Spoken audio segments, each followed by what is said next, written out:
scholars went? You mean the village keepers? Oh, let me think. When I was eating dinner the other day, I saw one of them by the side of the road, muttering away and eating mushrooms and tree roots. They shouldn't go around eating that kind of stuff.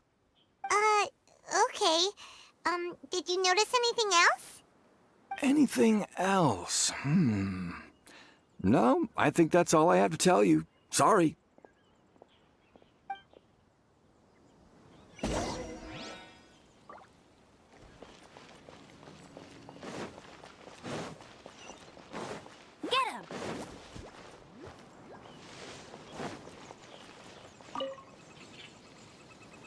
The scholars that have gone missing. Have you seen them? Those eyes. Those fierce eyes. You look like a real fighter. Don't change the subject. Right. You were asking about the mad scholars. I think it's been a few days since I last saw them. I usually go to bed pretty early, so I'm not too familiar with what goes on at night. But honestly, I feel quite sympathetic towards them. Even though they act a little strange, they've helped me in the past. If it weren't for them, my house would have collapsed long ago. Do you also think Grandpa and the others are good people? Grandpa? Oh, hello there. It's little Isak. You mean that nice man who looks like your grandpa's long-lost twin, right? He was actually the one who protected my house. I saw it with my own eyes. He happened to be staying near my house that day and was doing something with his hands on the ground. It still feels pretty surreal now that I think back on it. Did someone teach them how to do that? Well, whatever the case, I'll always be thankful to him and whoever taught him to look out for others. I'm pretty sure that if I ever went mad, I wouldn't be able to do anything like that. Gotcha. Thank you.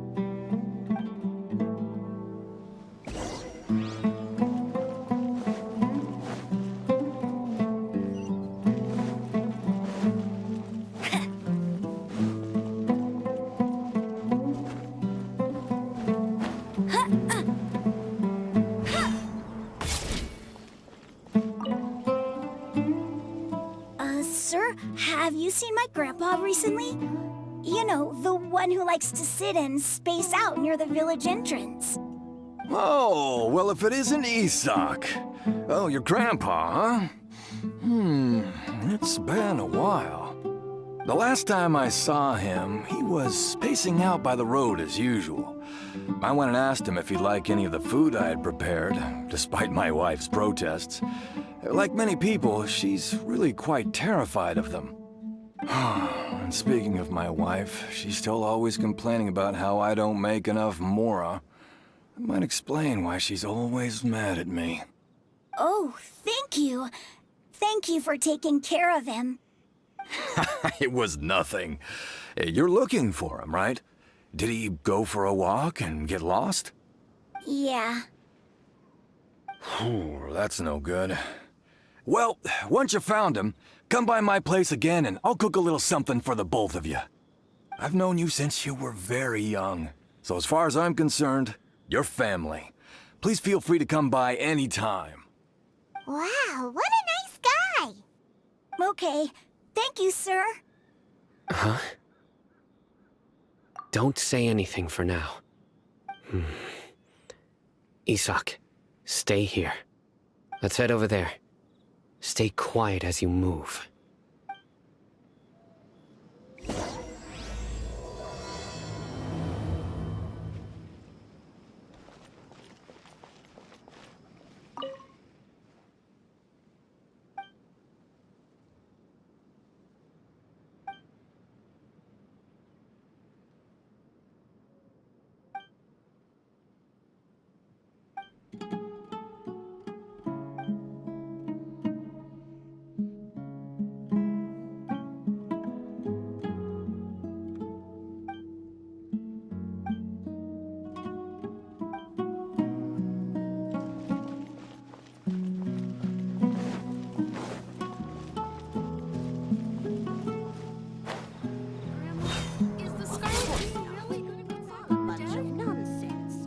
Listen, See if you can make out what they're saying.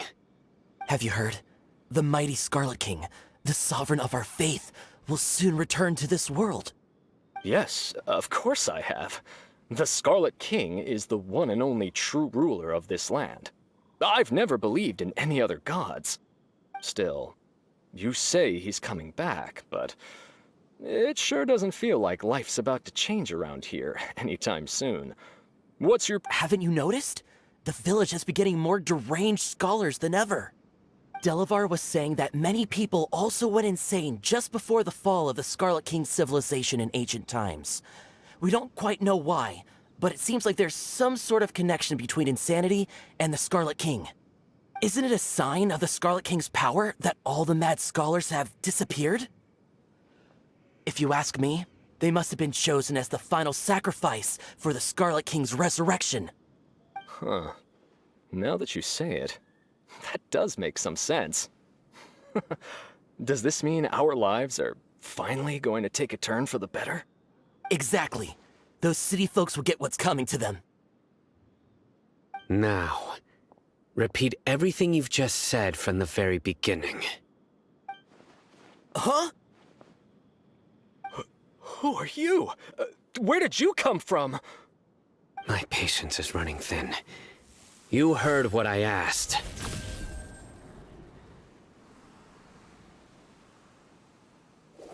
Yeah, bro, this guy's something else.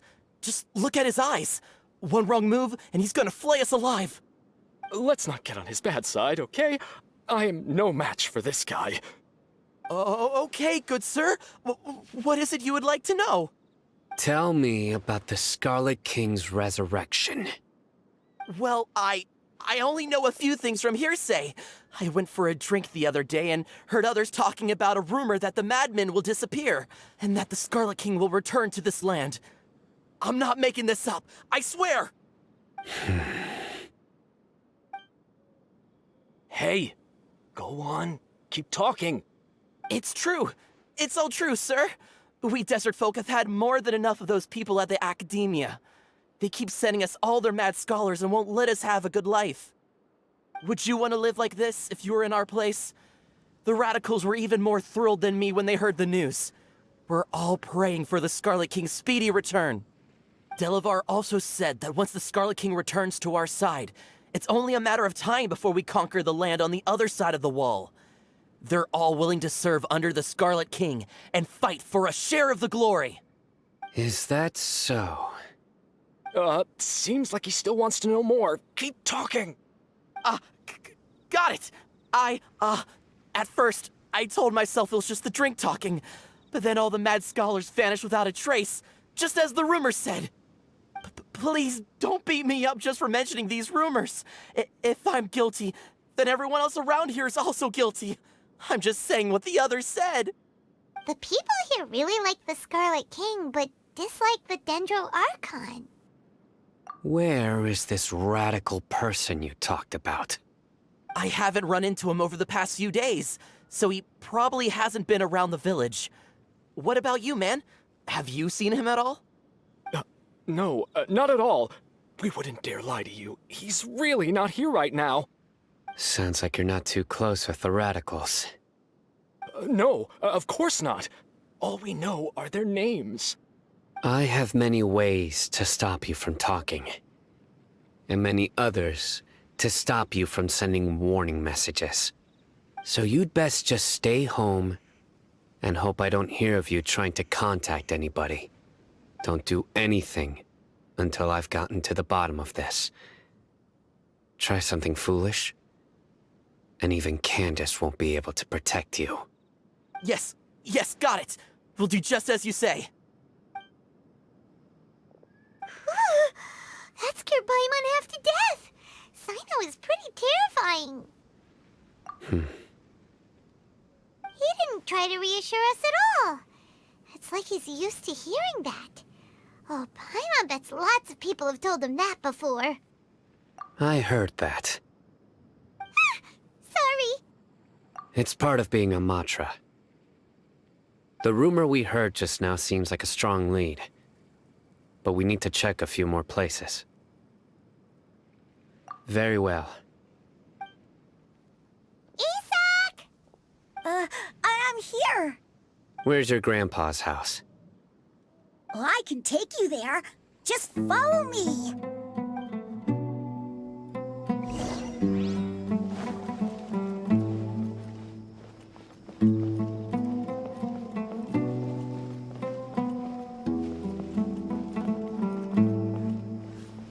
Grandpa, he likes to be alone.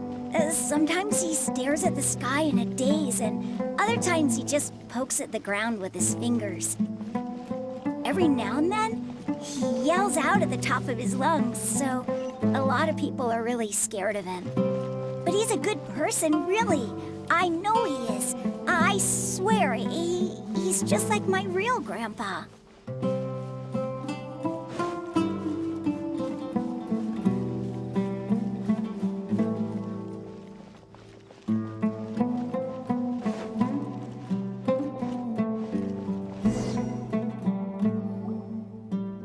This is where Grandpa usually stays.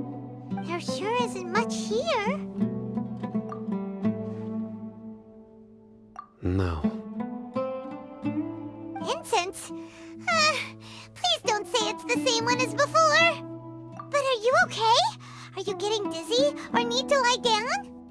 There's a scent that you can sense, but I can't. A certain traveler here once passed out from that smell. Thankfully, Tainari saved the day. And then he gave us a long lecture to explain all about how it worked. So, you know Tainari? Huh? You know him too? Are you two friends? Yes. Now that I concentrate, I can also make out the scent of incense. Wait, surely Tainari didn't lecture you too. No. No need. Did you first encounter this scent at Tainari's house? In the forest. From a scholar.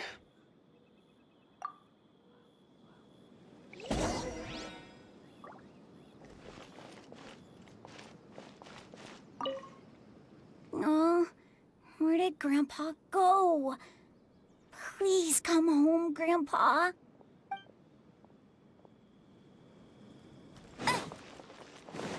Bet you can't keep up with me!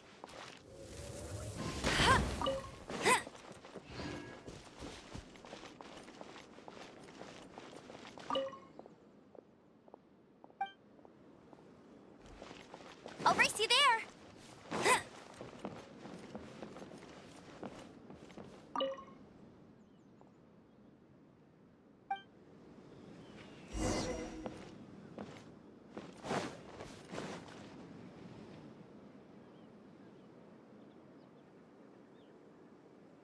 What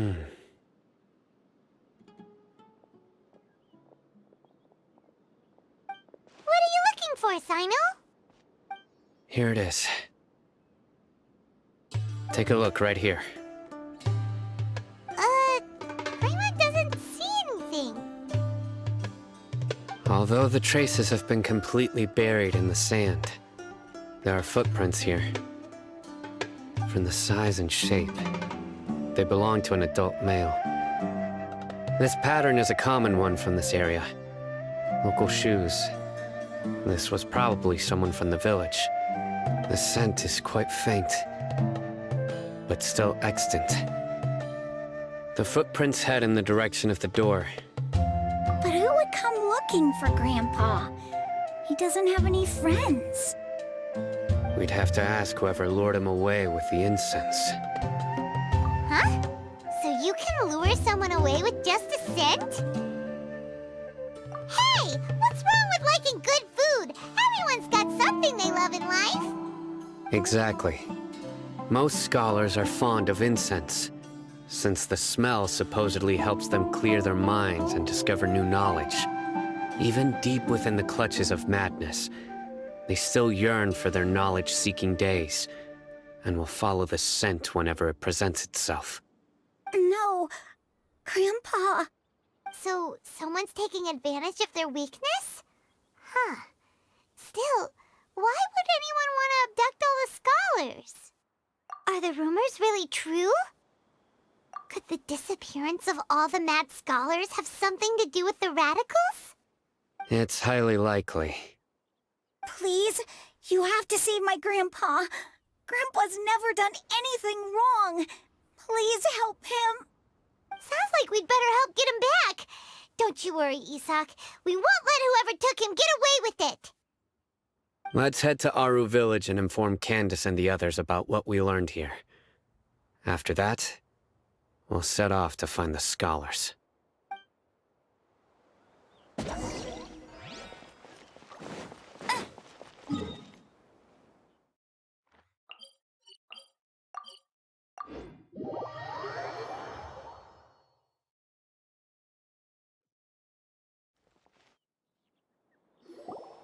Right. The darker fabric definitely looks a lot better. That'd be my choice, too. We're back, Candace! We've got a lot to tell you. Ah, welcome back. Sounds like everyone's friends already. Oh, Dia's here too! You bet. So, everything goes smoothly? Reasonably. Alhaitham didn't go with you? We haven't seen him at all. Huh. I saw him around the village entrance earlier and figured he was investigating with you. I guess he must have gone off on his own. Did you find out anything useful?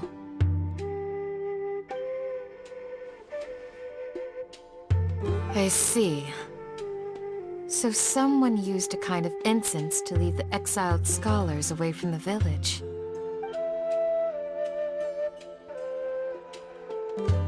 The resurrection of the Scarlet King? First I've heard of it.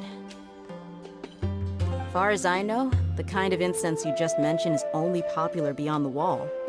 Scholars are fond of it, but as you can see, there aren't many scholars still studying around these parts. No seller would be able to make a profit here. Not to mention, making incense is a labor-intensive process. You won't see anybody in the desert with the patience to make or sell something that requires that kind of effort. It seems someone from beyond the wall must have been supporting this. Makes sense. So what should we do then? Do we go back to the academia and search for leads there? If it was any other day, that would be your next logical step. But today, you've got me on your team, so you get an extra tip. Didn't you say that the villager got his news from the tavern? Well, I also like to drink at the tavern, so I know a thing or two about these radicals he mentioned. If Paimon remembers correctly, the leader of the radicals is some guy called Delavar. Ah, yeah. Delavar, the scar-riddled bandit, Engur, the wide-eyed butcher, and Jabari, the duck-tailed bearded crook. The whole lot of them are known around these parts. These guys have one thing in common, and that's being broke. The rougher life gets, the more they want to believe in the Scarlet King. Way they see it, the Scarlet King's resurrection is their only chance at overthrowing the academia. Throwing all of Sumeru into chaos is the only way to change the way of life here in the desert. Anyway, that's my guess why they've chosen to become radicals. Tia! You're amazing! You really know this place inside and out!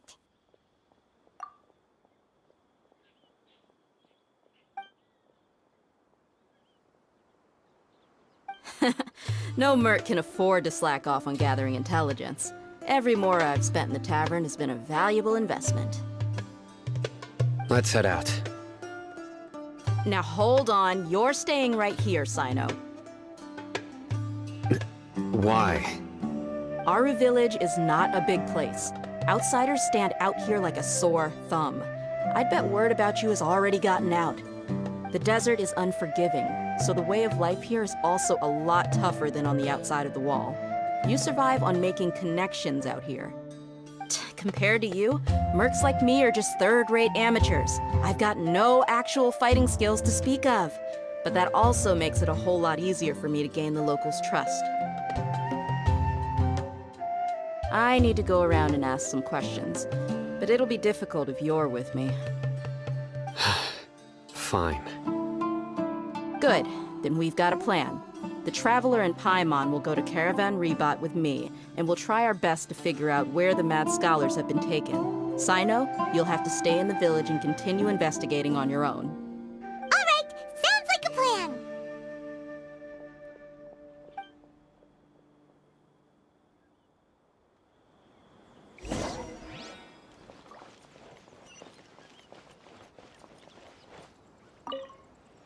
Sino, please don't take offense. I'm sure Dia just wants to help everyone solve their problem as quickly as possible. That's why she can be so straightforward at times. I don't mind. Ah, I see. Well, from the way you were staring out into the distance, I thought you might have been mulling over Dia's words. No, I'm used to being treated that way. It's natural to fear strength. I take no objection to it.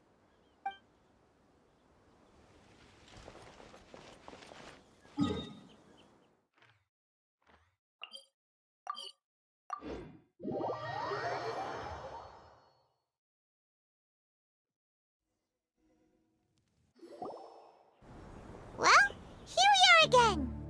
Sounds like you're starting to get familiar with the area. Paimon's amazed every time we see the wall of Samiel. How can a wall this tall even exist? It's almost unreal. I know what you mean. I had the same question every time I walked this way when I was a kid. Also, why is this high wall here? And can a wall really block sandstorms? It was only after I grew up that I realized the wall of Samiel isn't just there to keep out the sandstorms. It serves a more important purpose, keeping out people like us. Sumeru is run by wise and mighty sages. To them, us desert dwellers are nothing but tools that can be used and discarded at their whim. We're cheap labor, like livestock, but easier to control. Nothing more. Even if a child from the desert got the chance to obtain an Akasha terminal, almost all their requests for knowledge would be denied. The academia believes we're underserving. Geniuses like Sataria are 1 in a million. The other children never get a single chance to try and rewrite their fate, even though the academia knows very well that we're humans, just as they are. That's terrible. I would tear down this wall with my own hands if I could. Hey, Dia. You're not thinking about doing anything scary, are you? No, not at all. This place just gets me thinking, that's all. Besides, we're here to procure information, aren't we? Yep, we gotta catch those. Shh. Caravan Rebot is crawling with people, so be careful what you say. We don't want anyone to find out what we're here for. Our mission started the moment we arrived here.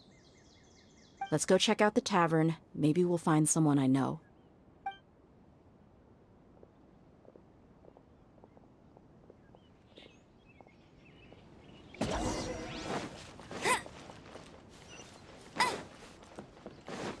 I'll race you there. Just our luck. None of them are here today. You mean, you don't see anyone you know? Dia, is that you? What a coincidence. You here for a drink too? Zaki. Finally, a friendly face. Oh, and who do you have with you here? Guests from another land? Hello, hello. I'm Zaki. Dia's, how would you put it? Drinking buddy? We've had drinks together a few times. You could say we go back a ways. Anyway, as far as my friends here, they aren't too shabby, are they? You rarely see any Outlanders so friendly and respectful nowadays. Absolutely. Much better than those people on the other side of the wall. So, Dia, are you looking for someone? Yeah. Have you seen Engur, Delavar, or Jabari recently? Of course I have. Matter of fact, we were all here drinking together just a few days ago. I've got a spice trading deal from another nation. I thought maybe Delavar and his friends might be interested. Know where I could find him? Ah, how thoughtful of you. Then I assume you also know that Delavar's been having a hard time making ends meet these days, so you came here to help him out? Hey, keep it down. Let's just say I prefer to keep this deal a secret. Y'all at Caravan Rebot are like family. If there's more to be made, why not do it together? Besides, Delavar and his friends have muscle. They'd be a good fit for escorting the goods. Yes, how considerate of you. Delavar's my friend too, so of course I can take you to him. Come with me.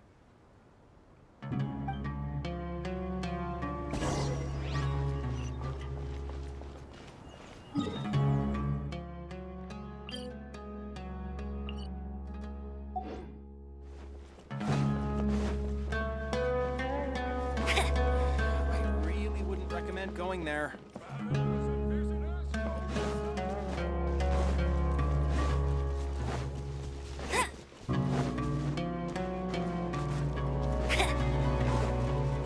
Bet you can't keep up with me.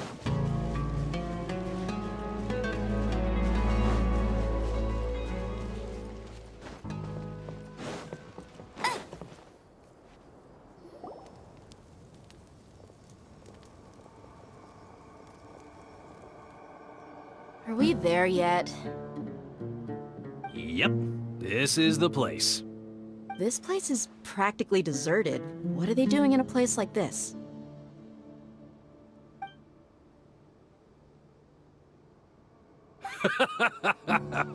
Why don't you take a guess?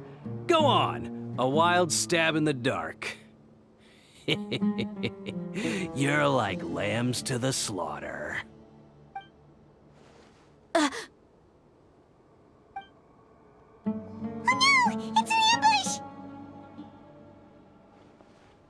ambush! What's this all about, Zaki? Come on, Dia. You really think we didn't hear about what you said back in Aru village? The boys have kept a close eye on you from the moment you set foot there. Not only do I know that you're looking for Delavar, I also know that you've teamed up with people from the Academia to look for the missing scholars. So, you've been watching us from the very beginning? Uh-oh. Paimon knew leaving Sino behind was a mistake! And you left the strongest one in the village, didn't you? Who do you think you are? You really thought we'd fall for your little business deal nonsense? So you and Delavar have been partners all along. Dia, I guess it's only natural for a traveling mercenary like you to be out of the loop. Those of us who hang around the tavern have stronger bonds than you think. But you got one thing right. We're all looking forward to an uprising in Sumeru. There's nothing more we'd like to see than the desert folk overthrowing the Academia. If that's the case, then I'm sure Delavar wouldn't miss a second of it. I'll be honest with you. If it weren't for what you said in the village, your little monologue about the Wall of Samiel would have convinced me that you're one of us. Delavar. And Engar, you're here too, huh? Long time no see, Miss Mercenary.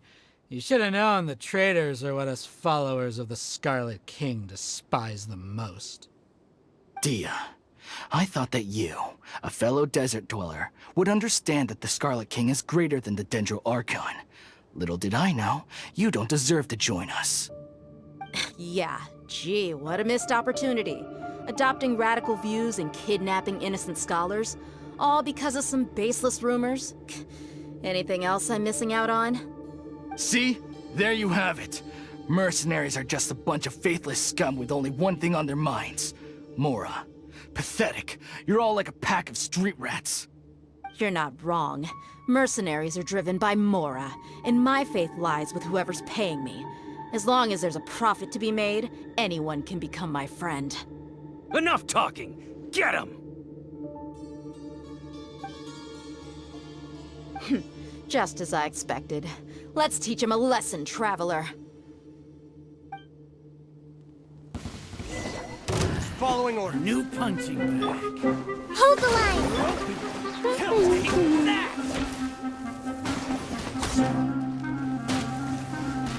You're open.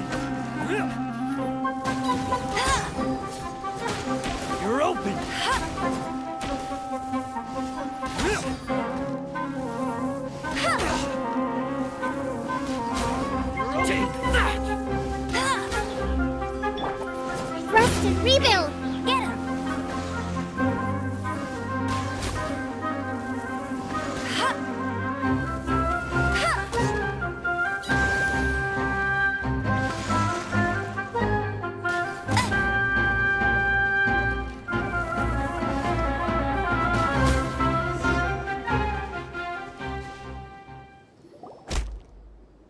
Impossible! Yeah, how could you? So, what do you think about your meticulous network now, Zaki? How did you say it? It's only natural for a traveling mercenary like me to be out of the loop.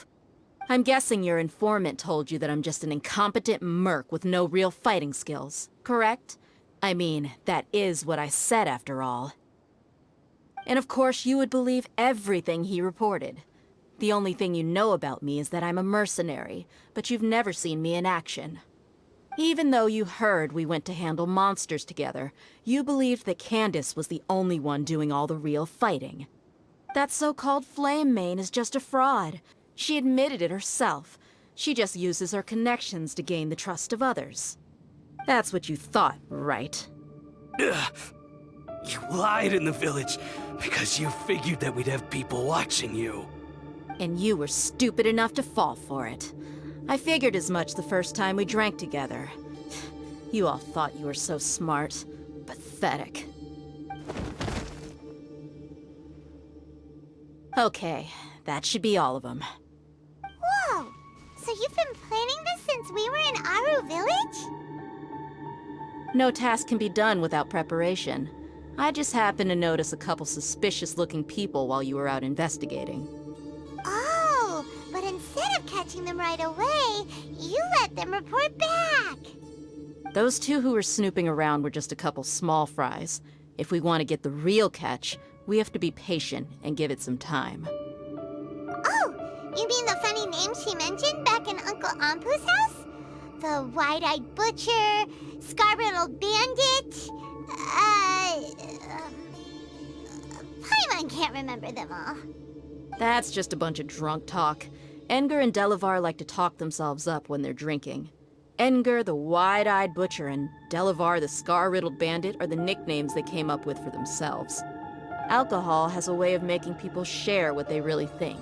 So Edgar and Delavar are always rambling in the tavern about how the Scarlet King is a superior deity. What about Zaki? He's just a numbskull who fell right into our trap. Zaki was probably the best hidden of them all. My initial plan was to find Delavar first, and then try to track him down. That's what you wanted to ask when we were at Uncle Anpu's house, right? Jabari is one of the villagers you talked to. You know, the one who wanted to treat Isak and his grandpa to some food. Wait, so he's a radical too? No, he isn't. I just needed to tack on a random villager name to make the eavesdropper think that I was making some wild guesses based on my impressions. Wow, what a genius idea! Well, that's an expert mercenary for ya. Ah, you're too kind. It was straight from the usual playbook, if I'm honest. So, that thing you were saying before, is it really true? About what? About how mercenaries only care about Mora, and that anyone's a friend as long as there's a profit. Does that bother you? What makes you so sure? Dia, do you dislike the Dendro Archon like the other desert folk? You two are pretty sharp. No, I don't have anything against the Dendro Archon. I've heard a lot of nice things about the Lesser Lord from Dunyarzad. I can understand her devotion and gratitude. Dunyarzad's just an ordinary person. There's no way a god would be so involved in the lives of everyday people, unless they were truly compassionate. I've begun to realize that the sages are behind everything that's happened recently. The radicals' blind belief in the Scarlet King, making the Dendro Archon out to be an enemy. It's all the Academia's trickery. But I see through it all. And unlike them, I can never be hostile towards anyone who's never done anything wrong. Dia. Anyway, looks like we're done with business here. Traveler, lend me a hand. Let's tie him up and bring him to the village.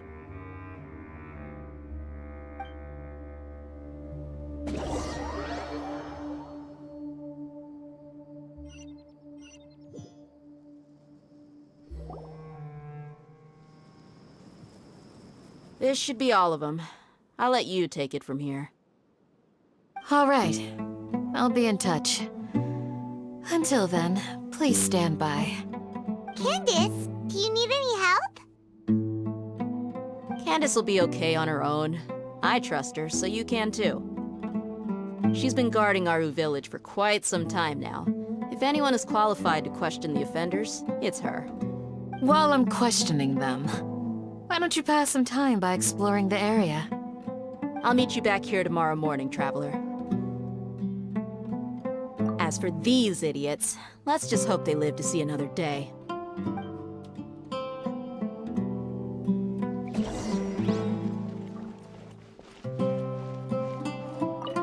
Candace is an expert at dealing with people like this. All we have to do is wait for her word.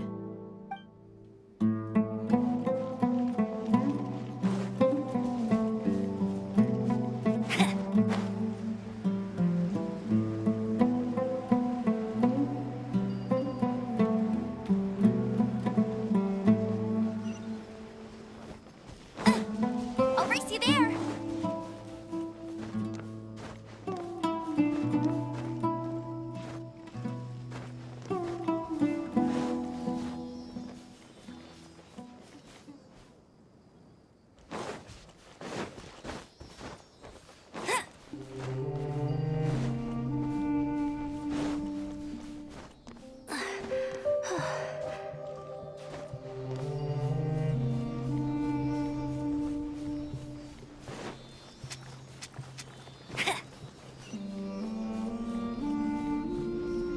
Bet you can't keep up with...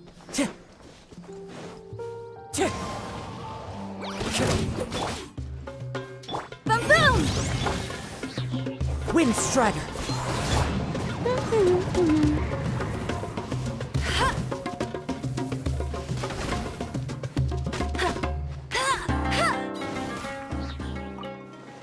I'll race you there. Wow, these will come in handy. Bet you can't keep up with me.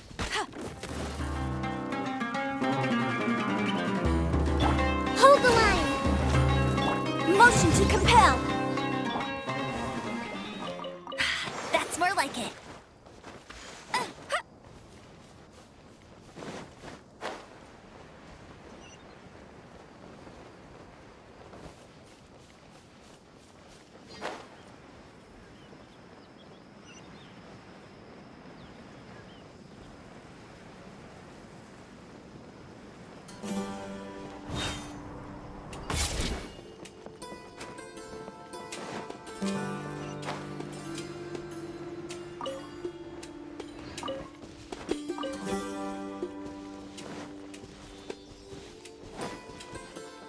I'll race you there.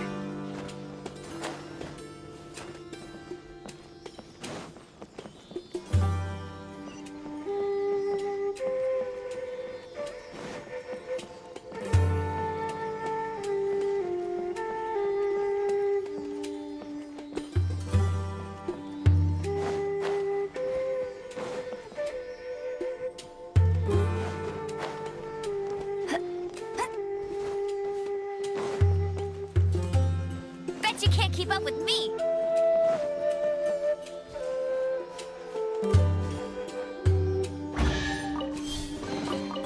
Wow, these will come in handy.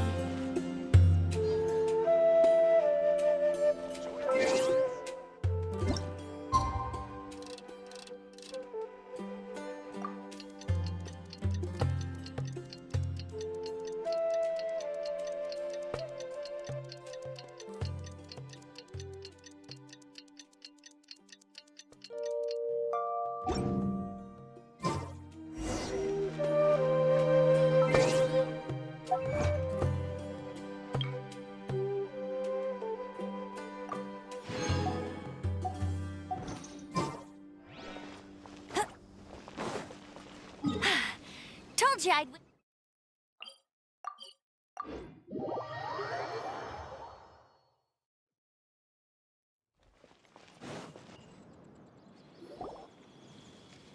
Hey, Dia!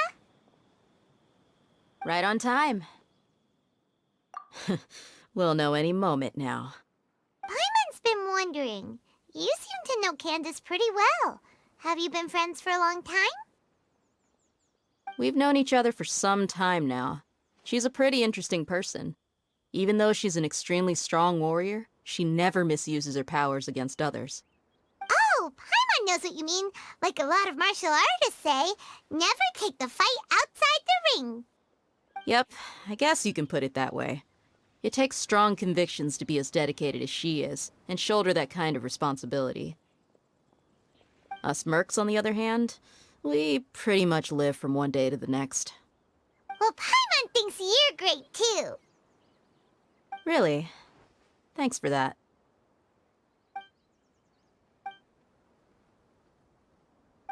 Oh, Sino's here, and he's pretty early, too. Yes, I was here yesterday to help out a little. To help out? By doing what? Sharing some interrogation techniques. Oh, you mean you taught Candace some more persuasive methods? Right. Come on in, everyone. Come on, let's go inside.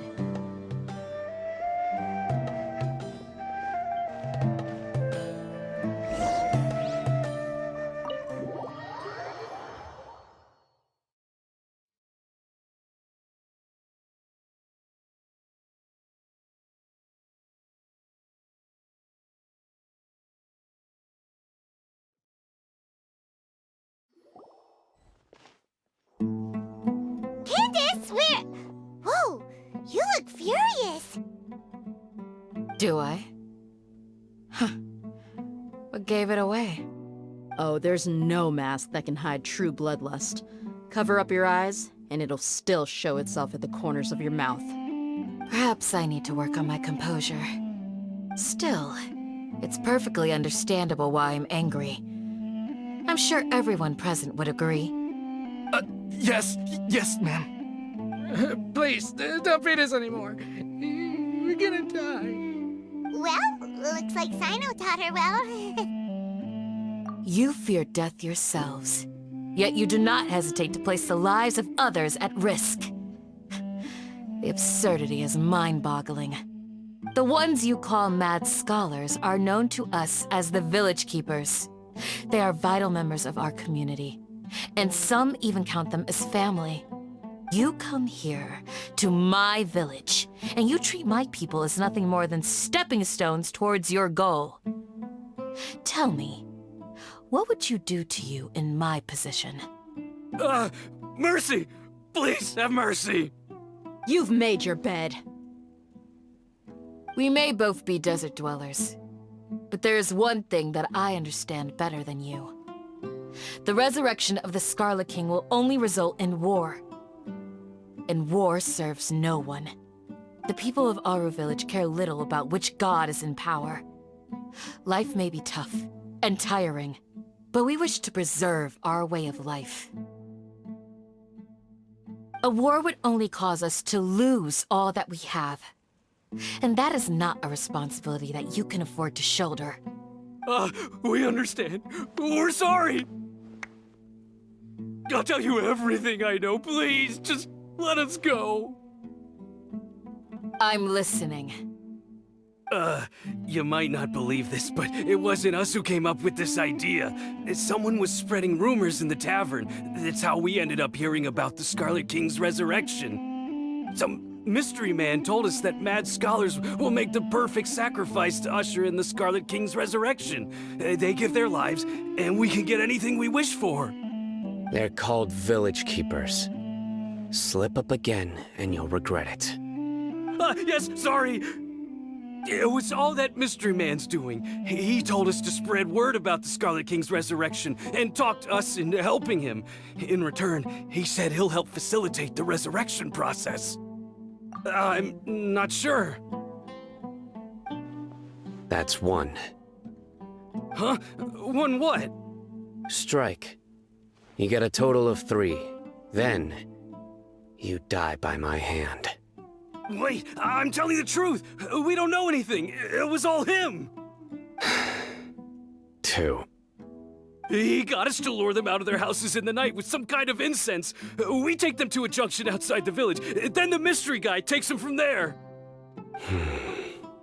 You gotta believe me, please. I'm telling the truth, I swear. Just ask them if you don't believe me. That was indeed the truth. Traveler, go on.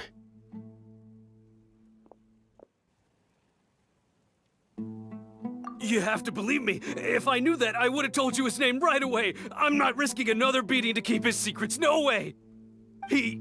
That guy, he wears a cloak, and he's always careful to cover his face. He calls himself the Scarlet King's envoy. I believe I may know what's going on.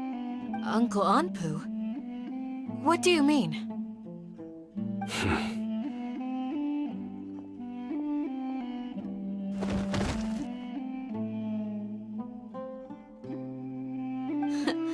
Smooth.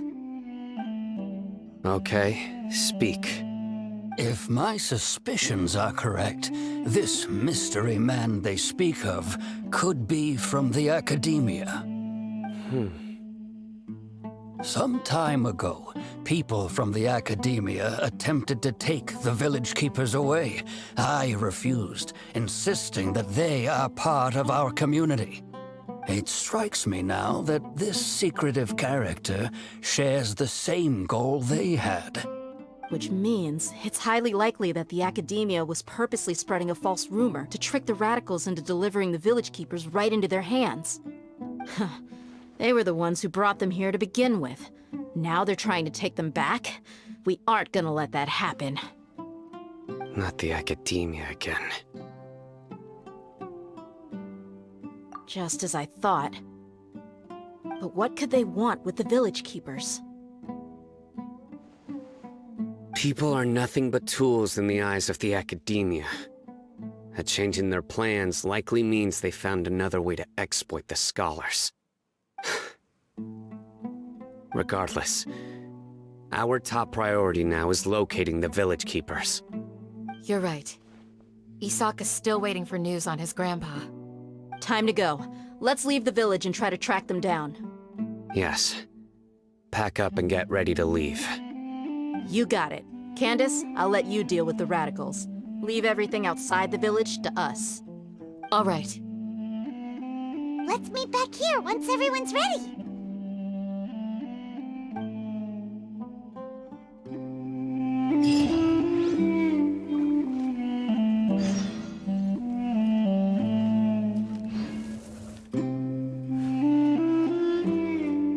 You look worried.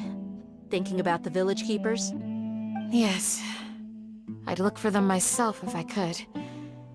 As members of our village, each one of them is very important to me. You have a strong sense of belonging here. I guess I'm the opposite. Mercs are stray dogs, wherever they go. Dia, don't say that. You can be a part of this community too. Thanks. I'll let you know when I feel like joining.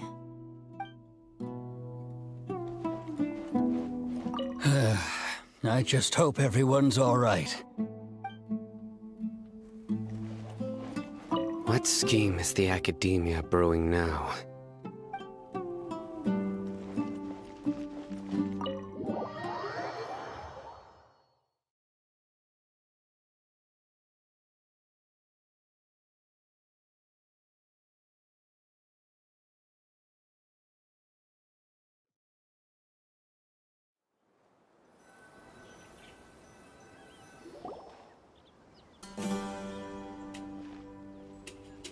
Let's get some food in us and then we'll... Whoa!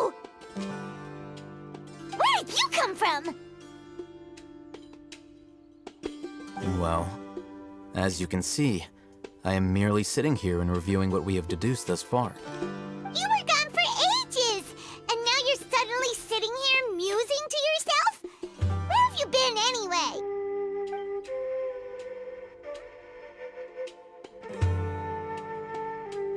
Hey, what's with the silence? You never think things through before asking questions. I'm giving you some time to make up for that. Paimon's so mad! Paimon's gonna give you an ugly nickname! Never mind. Paimon's got nothing. There's just nothing super obvious to pick with this guy. It makes it so hard. Well, you've heard nothing to suggest I left this whole time. So clearly, I stayed in the village to investigate. Anyway, you plan to leave Aru Village and keep searching for the truth of this matter, yes? Yep. We're not gonna find out anything more by staying here, so we thought that we might as well take the search elsewhere.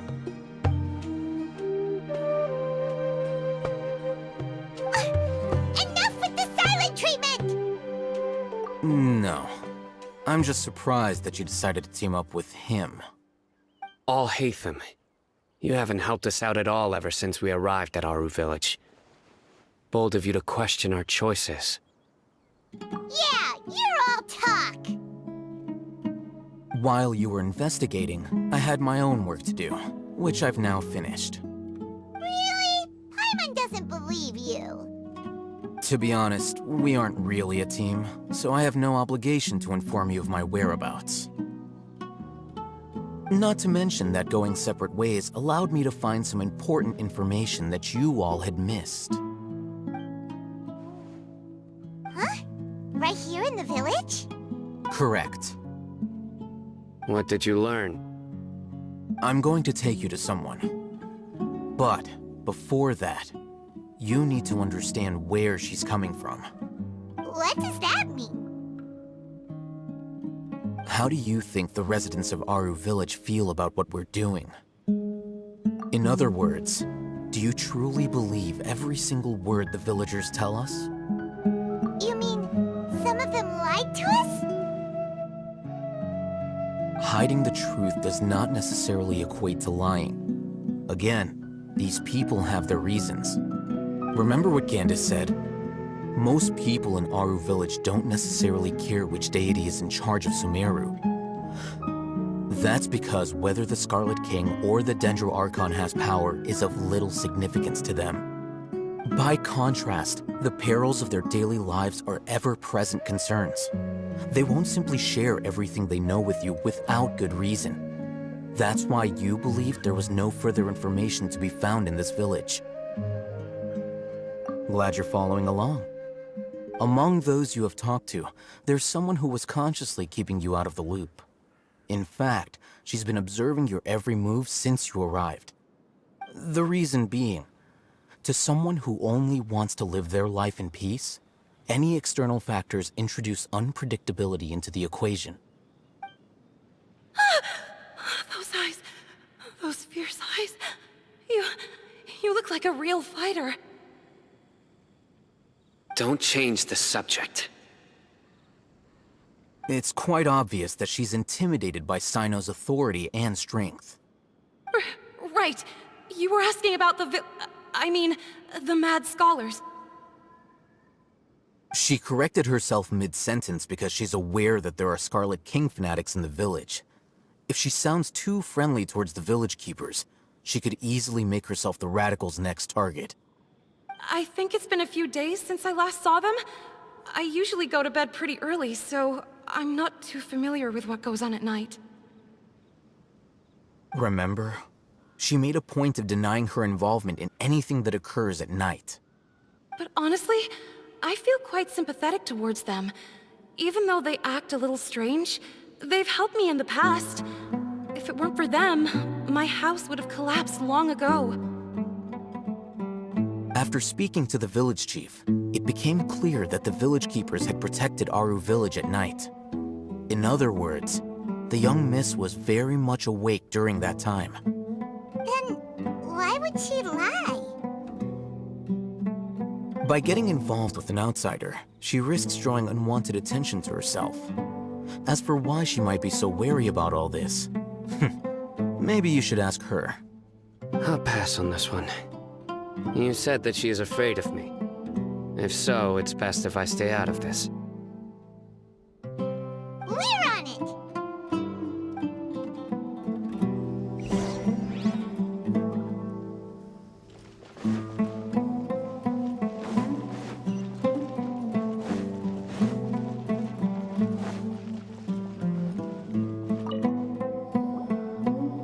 Miss Shawnee, as we discussed earlier, I've brought someone with me. Mr. Alhaitham, I'm aware of where you stand, but how can I make sure that your friends think the same as you? Huh? What do you mean? We need to clarify our stance or something? Go ahead and talk to her. You'll get the answers you want. Go on. Earn her trust. Is it really that simple? May I call you Traveler? Hi, Traveler. I want to ask you something.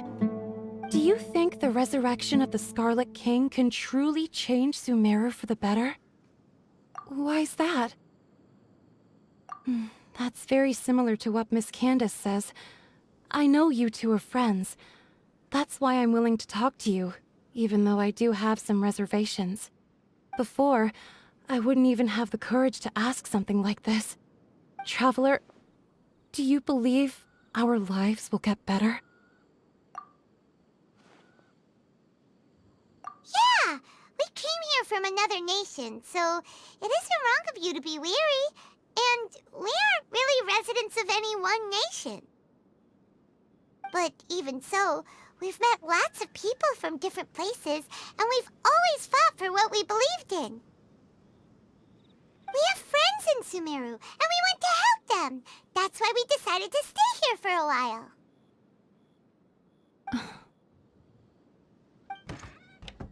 I want to trust you.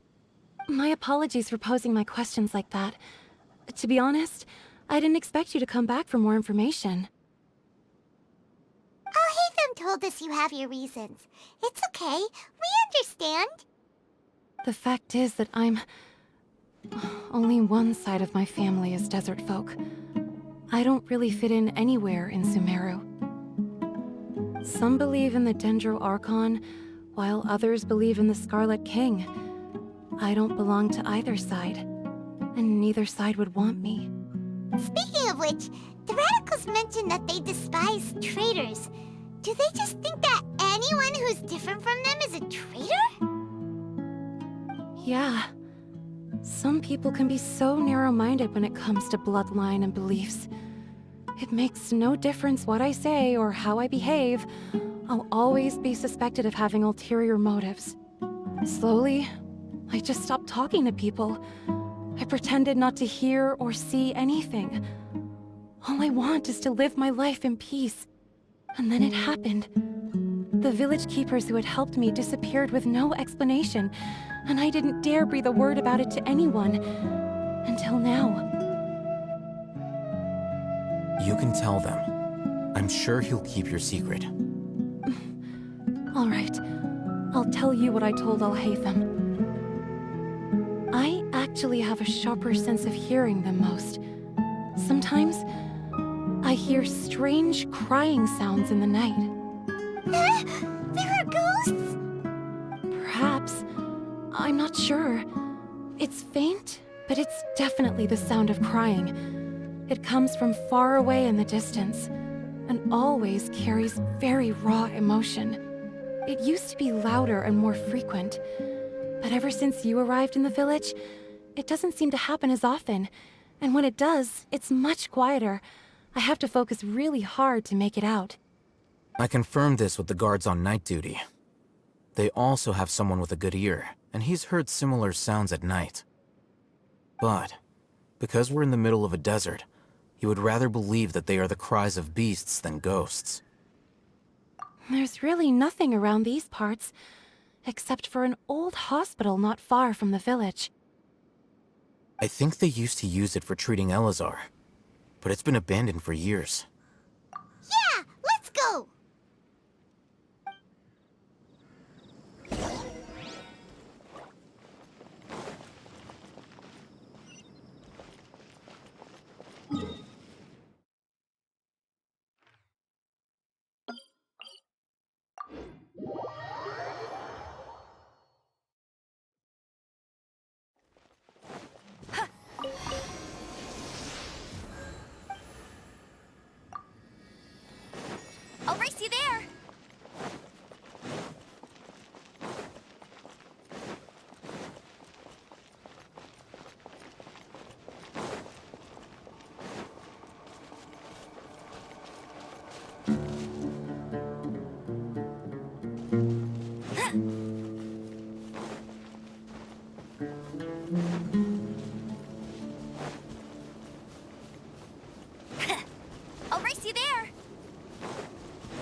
Bet you can't keep up with me. Not so hard. Allow me. Boom, boom.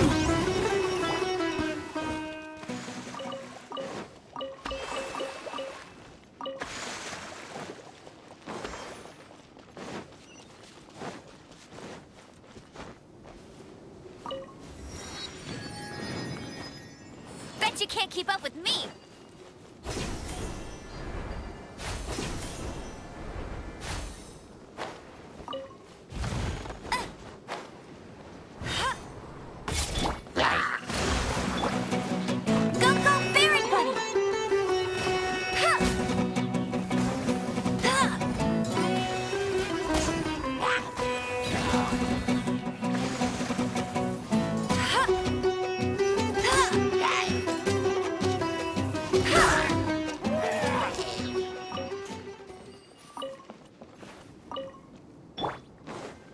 Breathtaking.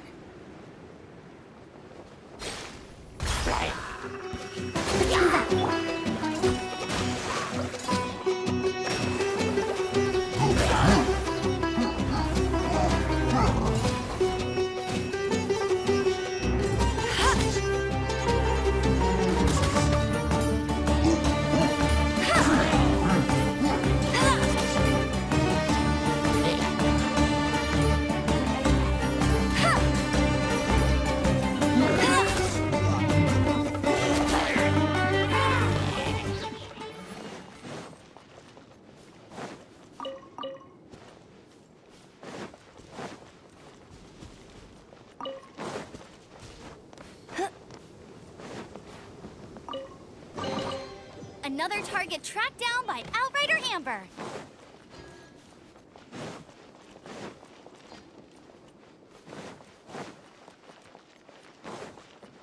I'll race you there.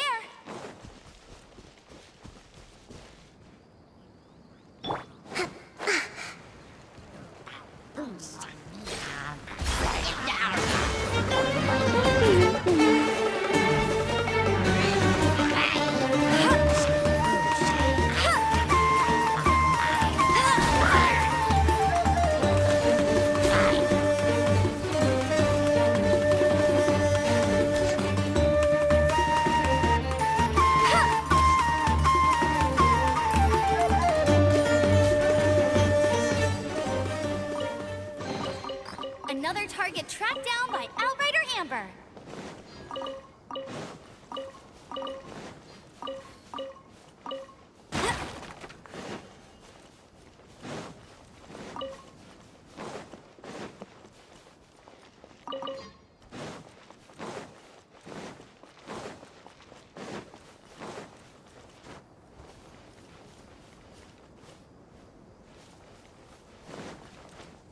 That's more like it.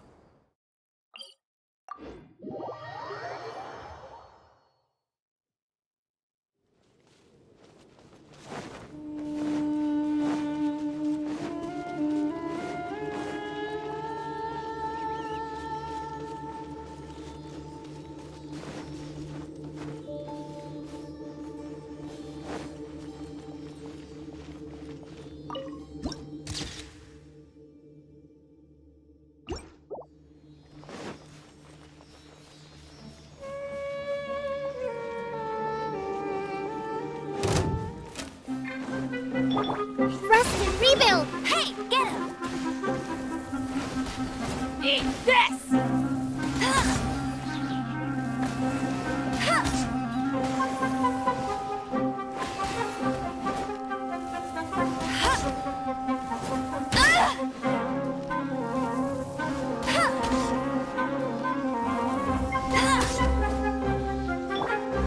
Allow me.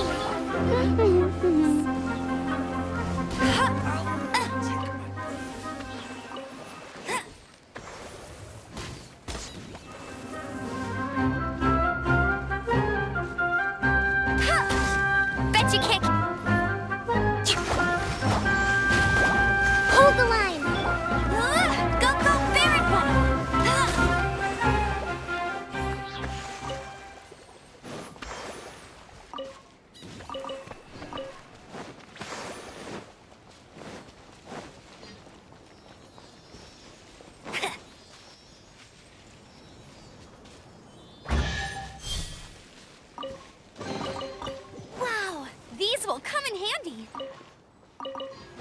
I'll race you there.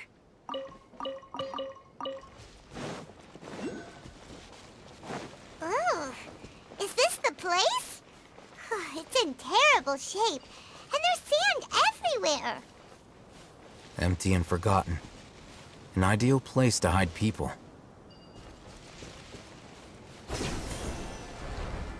That's close enough. Get him!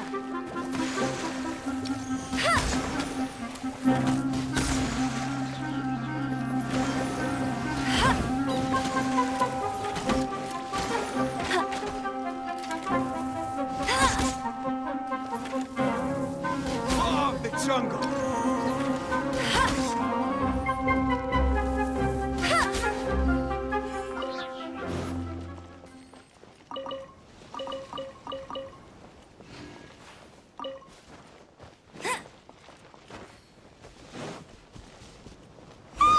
Monsters! Watch out!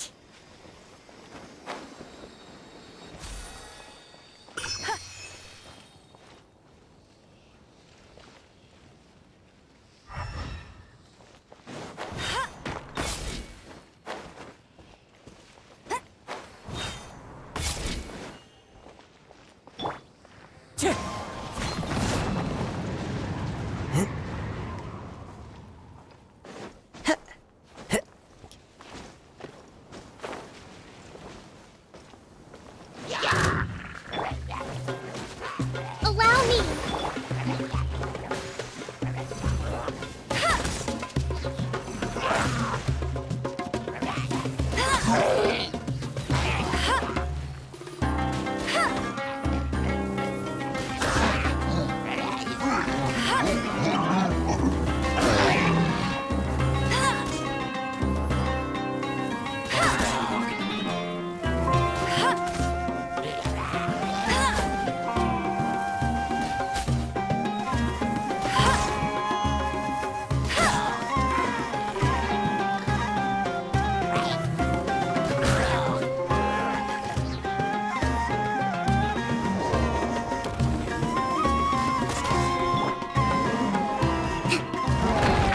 A brash maneuver!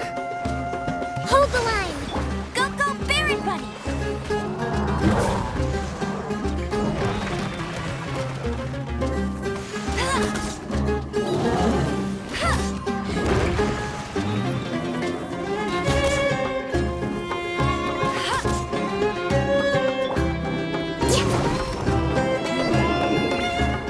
Allow me!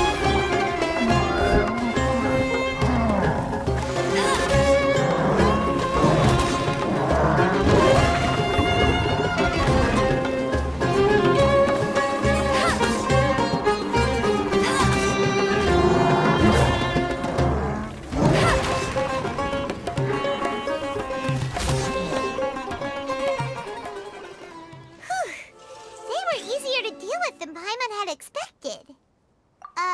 Super strong bandits? Or monsters taller than buildings dropping out of the sky? Or, something like that. He looks super serious. We gotta stay on our A game, too. This is the one.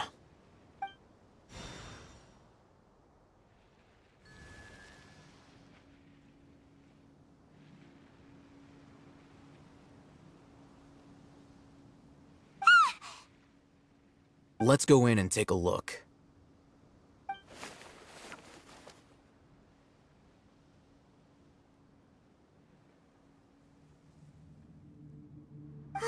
Hey, Ethan, we haven't found Squat. Are you sure we aren't wasting our time here? Patience. Shawnee says she only hears the crying at night. We have time to burn. Until then, I'm taking a break. And just like that, he sits down. Wait, he even brought a book to read? What are you reading? Let Paimon see! Okay, sure. Huh? natural position, which is the positional propensity of an entity in natural motion in contrast with an object in forced motion? Huh? When free from external influences, every entity displays the tendency to follow its natural trajectory? So, you got that? Oh, Paimon gives up. You keep reading your book. See ya! How is he so relaxed? Look at him, reading an impossible book in a creepy place like this. Hey, what good is that gonna do for you? You're acting like one of those annoying grown-ups who go around nagging people to focus on their studies. Hey, what gives? Shouldn't you be the one providing for Paimon? Oh, right. Okay then. Thank you for working so hard and earning so much more. If it weren't for you, Paimon would probably still be floating around in the ocean somewhere. Thank you.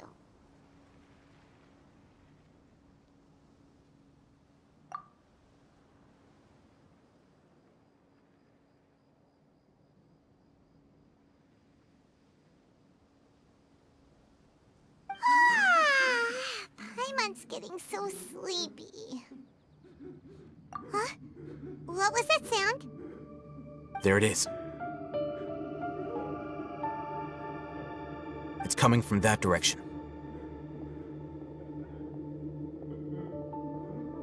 Is the sound coming from here? Huh. Paimon's not seeing anything. Hmm? It's from below. But there's no way we can get down there. Something is off about the interior here.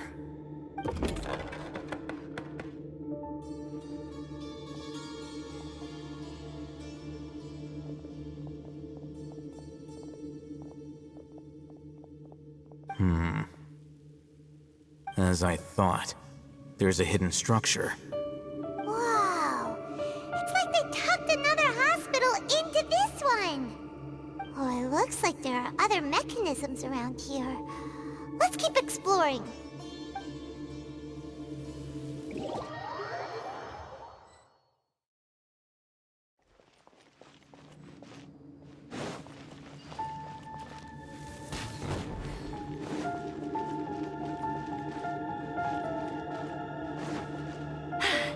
Told you I'd win. Trainee Forest Ranger Kale, reporting.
Rebuild! Incinerate!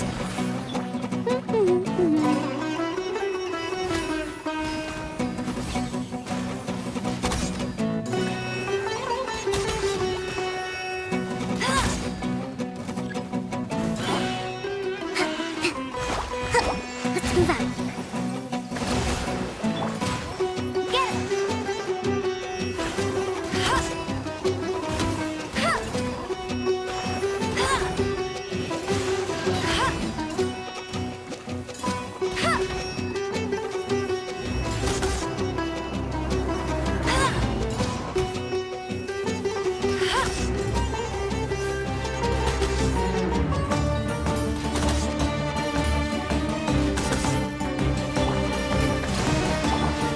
Bet you can't go very well.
All right, let's head off.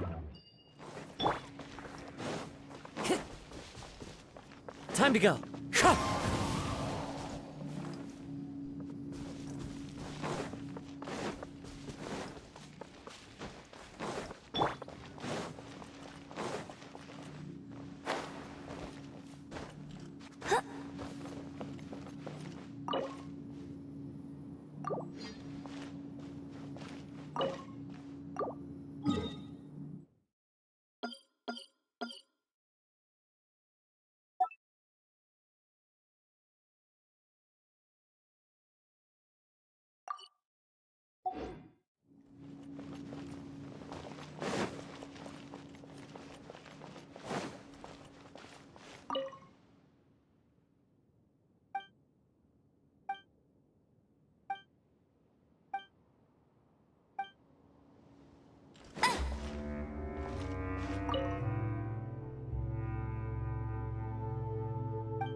Look! There's someone over there!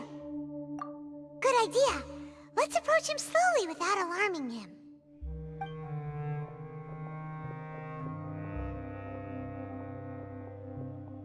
Wait.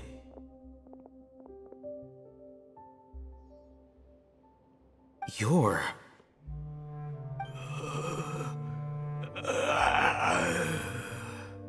He can't speak, and his eyes are unfocused. But he looks too young to be anyone's grandfather. Also, why is he the only one here? Didn't expect to see him here. You know him? He's Razak, a senior of mine at the Academia. He's a scholar too? Is he the kind that holes up in a forest and mumbles stuff about training? No. And that's the problem. Razak was never involved in any of those things. He never trained in the forest, let alone reach Satyavada life.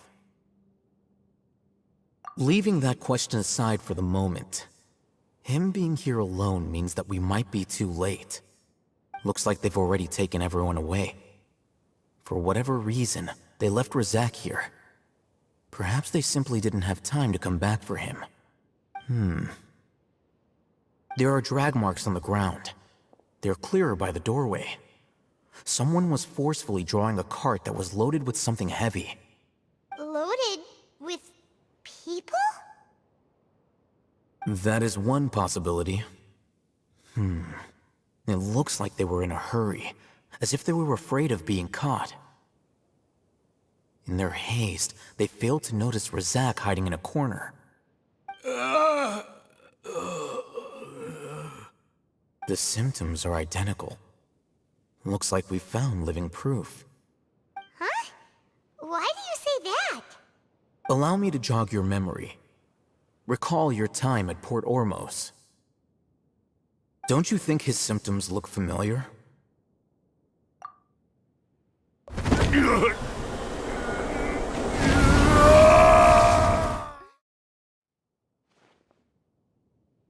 Oh, now that you mention it, they're acting the same way. Correct. The Academia is behind all of this. It isn't difficult to deduce their rationale. First, the Academia spread a false rumor of the Scarlet King's resurrection, emphasizing the role of the village keepers, the mad scholars who were exiled to Aru Village. These rumors were all the persuasion that the radicals needed, and those based in Aru Village leapt into action. Unbeknownst to them, of course, through rounding up the scholars, they were actually helping the Academia. As well as being able to exploit the radicals for their own ends, this scheme has one further advantage to the Academia. All the risks and responsibilities are offloaded onto the Scarlet King's followers. Life for the Desert Dwellers has been brutal ever since the Scarlet King's death all those years ago. Beneath the surface, feelings of desperation are widespread. Many would give everything they have for the prospect of something better. Anyone looking to exploit that for their own ends simply needs to make a few empty promises. Even if complications arise, people will see that those involved are all followers of the Scarlet King and look for no further explanation than differences of belief. A deep-seated mistrust of the desert and everyone in it by the rest of Sumeru will make sure of that. The notion of an Academia plot wouldn't even cross their minds. It may seem like a simple strategy, but it is able to work wonders under Sumeru's current circumstances. Oh, that makes a lot of sense. It's in line with the village chief's theory, too. But there's still one very important question. Wasn't it the Academia that brought the scholars to Aru Village in the first place? Why does it want them back now? Throughout this process, one thing has changed.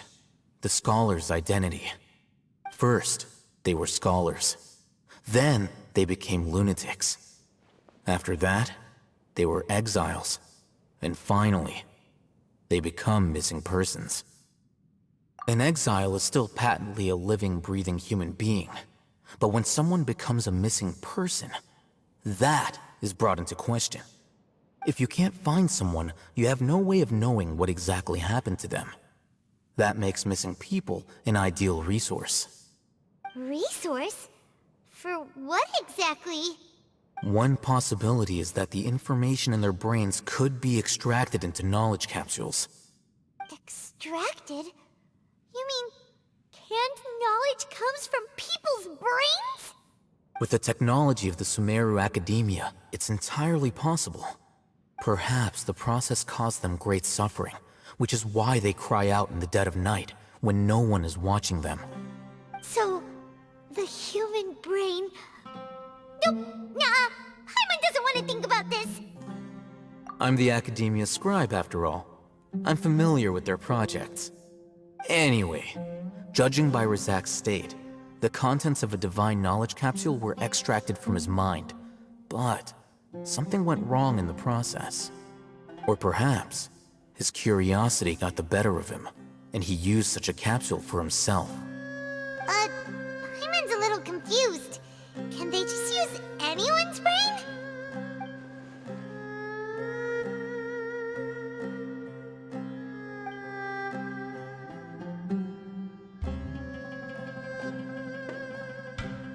The look on your face tells me you've realized the answer. That's right. To some scholars, gaining knowledge about the gods is their entire life's pursuit. Extracting canned knowledge is just one of the extreme measures they turn to. However, I can't help but wonder, what do they seek to gain from divine knowledge? The Academia is going out of their way to look for forbidden knowledge, but what is their ultimate goal? I've spent quite some time trying to analyze the contents of the divine knowledge capsule, but to no avail. It seems like my way of thinking is too different from theirs. You mean you're not even slightly interested in getting your hands on this forbidden stuff? All scholars seek to expand the horizons of knowledge, but I'm not particularly interested in gods, so I don't share their degree of zealotry. Extracting information from people as if they were lifeless objects? If this is the direction of academic progress, then the Academia may as well shut its doors. Sounds like you're really against all this. Of course. The Academia's actions run contrary to their rules. Whether it be academics or knowledge, everything has its boundaries. If those lines are crossed, the rules and order that govern everything in the world will be destroyed. This matter needs to be corrected, just like fixing a typo in a book. Wait, didn't you step in to help because you felt sympathy for those poor people? Not to be callous, but no. My criteria are a little more restrictive than that. There is no shortage of suffering in Sumeru, and the same can be said for the rest of Teyvat as well. What do you plan to do about that? Save every last person? Probably not. Paimon's not sure. You can say that. Simply put, I don't blindly place my faith into strength or heroism. I do what I want. The Divine Knowledge Capsule is something I want to investigate in full. That doesn't mean I'm willing to take action for the sake of a few strangers.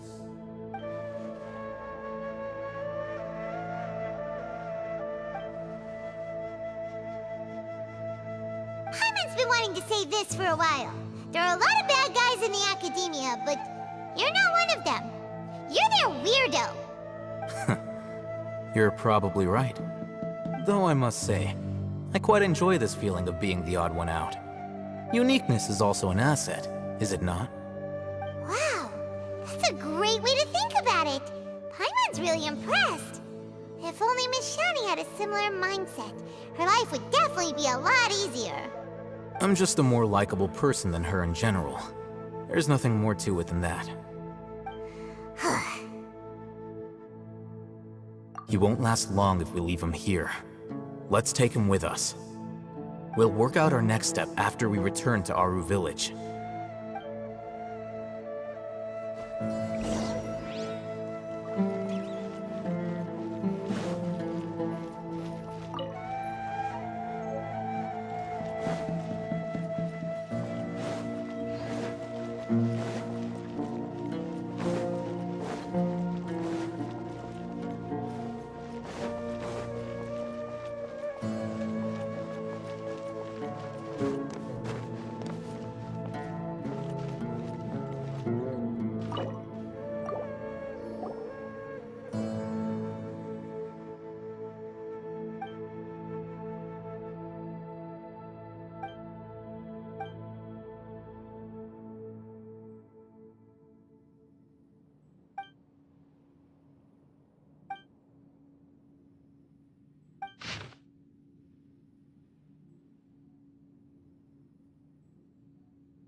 We're back! You must be tired. You should rest and take some water. What's the situation? Who's this? Unfortunately, somebody who's too young to take on the role of Isak's grandfather. Nevertheless, he's one of the people we're trying to find.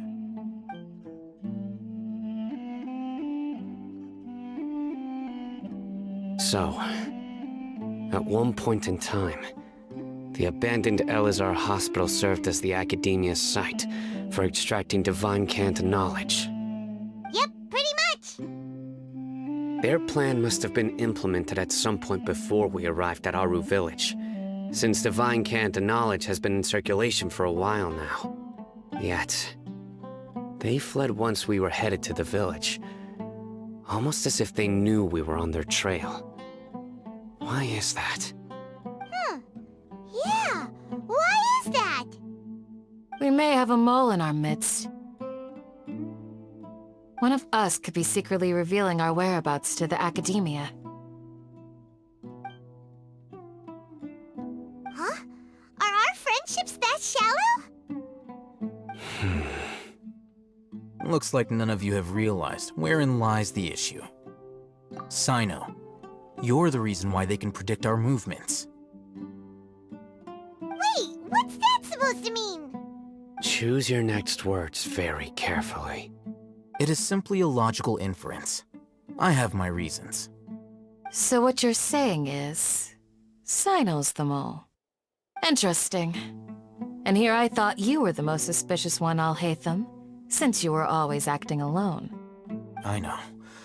You have a point. But I realized something as we were returning from the hospital. Sino isn't like any of us. What are you trying to say? Do you still remember who you are, General Mahamatra?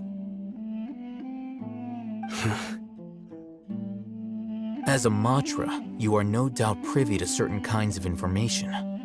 Before you can take action against someone, you are required to have all the facts available, including the less than savory details.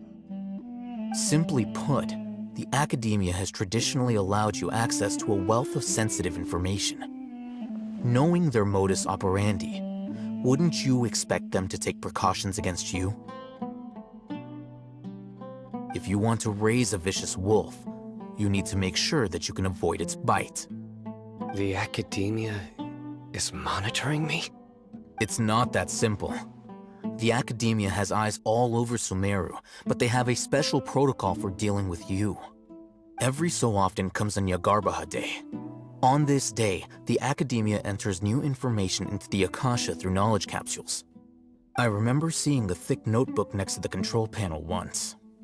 Its contents were all about the General Mahamatra, his activities throughout the day, preferred methods of enacting judgment, everything.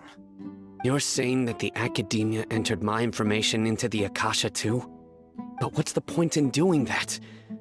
My actions aren't important enough to be added into the Akasha. The Akasha is capable of computation. The Akasha's algorithms are entirely capable of predicting your movements using the data entered. When you would depart, the route you would follow, your destination. It knew all of this. It predicted my every move. The Academia has been watching you longer than you think. So that's how it is. Sino adheres to his principles so strongly that he's actually a thorn in their side. Tenacity of will and steadfast faith are worthless to the Academia. They need scholars who are easily pliable and mindlessly go after anything they can profit from. Sino, don't take it to heart. This just proves how much of a trustworthy ally you are. They escaped because of me. Don't blame yourself. It's not like any of us would have known. I have an idea. If they predicted my movements, then I might be able to guess where they went. Whoa, you bounced back fast. There is always an opportunity for safety after danger passes.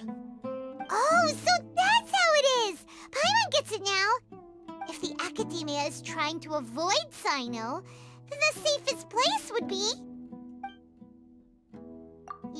That's right!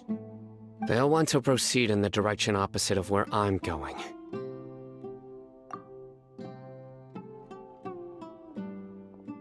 I must go.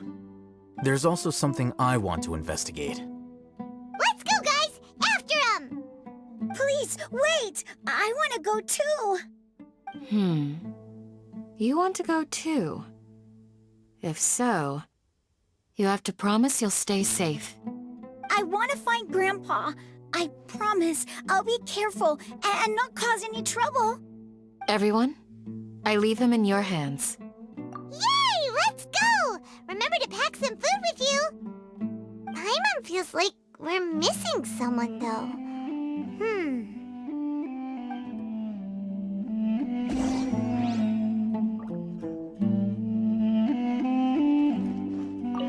I'll be awaiting your good news.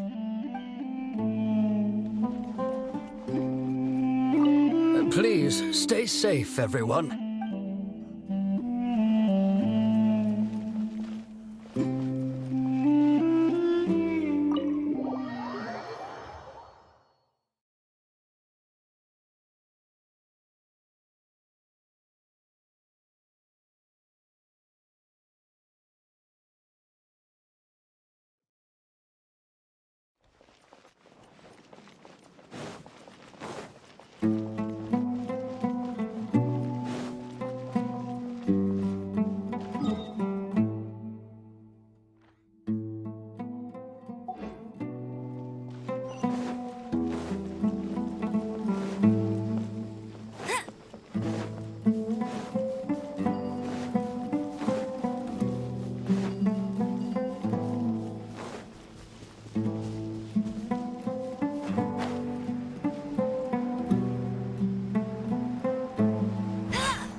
I'll race you there.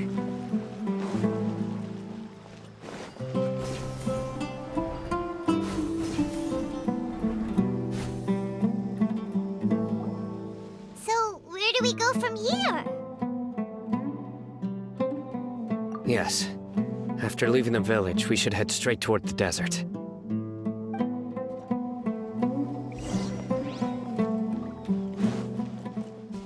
I know the desert like the back of my hand. Is that because you play here a lot? Yep. One time, Grandpa almost got lost in the desert, but I was the one who brought him back.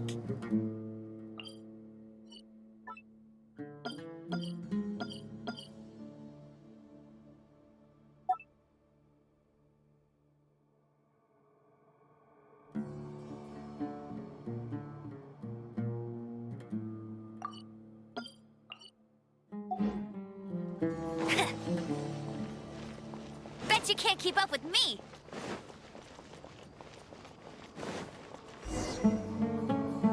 There's something here. What's this?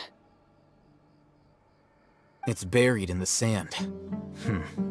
Looks like we'll need to roll up our sleeves and do some work. And Paimon thought running around everywhere was already enough work. Okay. So, we have to dig it out? Whatever's down there, it looks like it's buried really deep.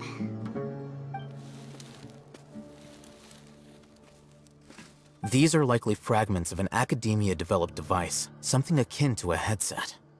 Looks like there were more than one village keeper. They must have been escorted this way because there are device fragments scattered around here. Let's split up and search the area. Chances are that we'll find other things nearby.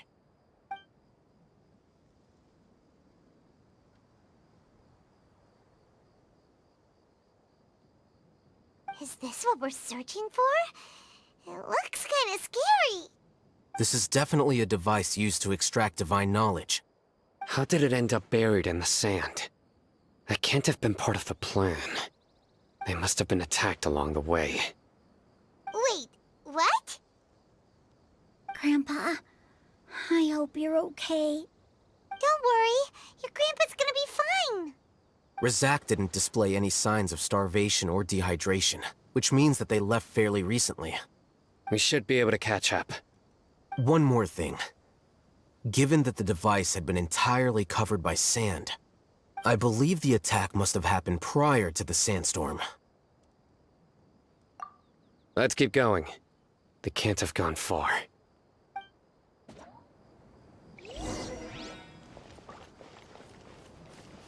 Ugh, running on sand is so tiring. But you're flying, aren't you, Paimon? Is flying over sand tiring?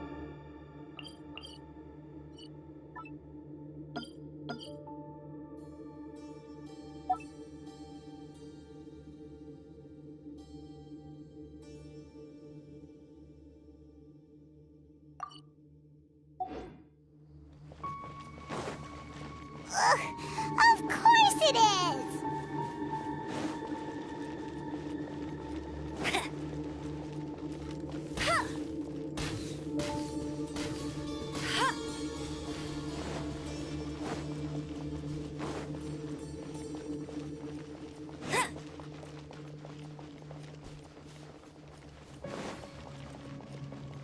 Voices, over there. It sounds like an argument. Whoa, you have really good ears. Don't get any closer. They'll notice us. Dia's talking with the Eremites? Very interesting. Let's listen in. If you had informed me sooner, there'd be plenty of room for us to... You're one of us. We would never lie. Scholars. You don't know as much as I do. Need me to... I knew it. That's our Dia. Dia? Why would you? Dia! Hey, what are you doing? Huh? Didn't you say you'd help me find Grandpa? Why are you on their side? Well, look who's here. Ain't that something? This complicates things. You've betrayed Aru village? So, this is the great General Mahamatra. Dear, you'd be better off as my assistant than hanging around with this motley crew. Seen for yourself, I have the means and methods, and my ideals are far more admirable than theirs. I'm not the type that's easily swayed, Raman. You of all people should know that. Wait, what's going on, Dia? Whose side are you on here? Shut it, Paimon. It doesn't matter. Whichever side you pick, nothing could deter us from the grand mission of resurrecting the Scarlet King. Once our Lord of Old returns to this land, we will have a new beginning. Face the facts, Raman. It's not gonna happen. You should understand that more than anyone. Have all your years as a merc taught you nothing about placing hopes in a ruler? I'm a desert dweller and a proud follower of the Scarlet King. Whether I live by the edge of the sword or in peaceful comfort, my soul will always carry this conviction. It's not too late yet. The village mad scholars aren't gonna bring the Scarlet King back to life. You don't understand, my dear lady. Pursuing our faith is our purpose in life. Even if the chance of success is 1 in a million, we must be willing to give everything we have. Even if it'll expose you to the academia? Even if they end up disbanding the Eremites? Your Eremites, which you've worked so hard for all these years? Yes. We've waited a long time for this day to come. The sun and the moon no longer shine here. All you see now is cracks in this desiccated land. But fate has finally dealt me a hand to play against the Academia. With these scholars in our custody, we'll stomp the Academia's forces and fight our way beyond the wall of Samiel. Ridiculous. Think about it. The Academia controls the entirety of Sumeru. Your powers are negligible in comparison. If you still don't believe me, then try asking these 2 men. They're also against the Academia, but neither of them are as arrogant as you are. They look more like pawns of the Academia to me. Why would I listen to anything the people of Greater Lord Rukkhadevada have to say? Filthy traitors. Your god abandoned all honor and betrayed the Scarlet King. We desert dwellers will never trust the likes of you. It's impossible to communicate with someone so hostile. Perhaps we should. Do you really believe that by kidnapping the scholars, you'll be able to negotiate with the Academia? These people have no value as bargaining chips, but I could be persuaded to take their place as your next hostage. These scholars were exiled from the Academia. I, on the other hand, am their current scribe, and will be a much greater asset to you. Wait, you can't be serious. So, you want to trade places with the hostages, do you? Precisely. Any wise person would gladly accept my offer. What are you thinking? What if they decide to kill you instead? Well, that would be bad luck for me. However, I'd get the chance to observe the scholars, perhaps even find out the truth. Think you can talk me over with that confident look of yours? I'm not trying to persuade you. I'm using this as a means of joining forces against the Academia. You are the scribe. What do you have against the Academia? Not all desert dwellers believe in the Scarlet King, and the same applies to the Academia. Why must all knowledge seekers approve of the Academia's way of doing things? You Academia scum! Every last one of you is nothing but a hypocrite, just like everyone else on the other side of that wall. I've made myself clear enough. I won't listen to another word from the Dendro Archon's people. Not so fast. I'll hate them. Do you stand by everything you just said? I never make empty promises. You know you're making a dangerous decision, right? I do. Good. Raman, hear me out. These people are my friends. Maybe you can't take the followers of the Dendro Archon at their word, but what about me? Do you trust me? We've known each other for years. Of course I do. In that case, I'm willing to vouch for their honesty with my right arm. Come on, Raman, don't be a coward. If you're serious about taking on the Academia, you need to steel yourself. You can't be afraid. An arm from the Flame Mane. You've piqued my interest. But what if you refuse to oblige? What should I do then? No one's a fool here, Dia. We're mercs. And mercs don't tend to live long unless they have their wits about them. You're not wrong, but this is different. I promised my friends that we'd bring back the village keepers together. Let's do it right here, then. Give me your right arm as proof of your resolve. Don't listen to him! He's not even trying to negotiate! He just wants to make things more difficult! That's fine. Are you crazy? We came here to save lives. One arm for that many people is still a pretty good deal, if you ask me. Raman, I'm holding up my end of the deal here. You'd better not let me down. Sure. Go ahead and cut off her right arm.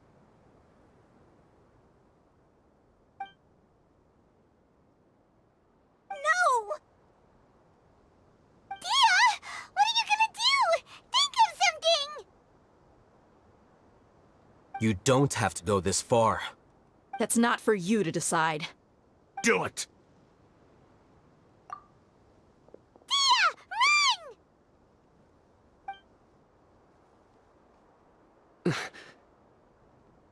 Run!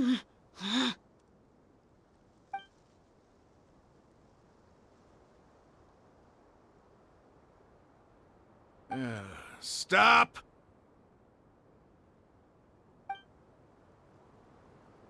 What's wrong? Can't do it? Flame Mane, you and I are both desert folk. Cutting off your arm is no different than cutting off my own fingers. Where's the sense in cutting my own kin to pieces? You've shown me that you're serious. Go on now, take your friends and leave. Meet me in the desert at noon tomorrow.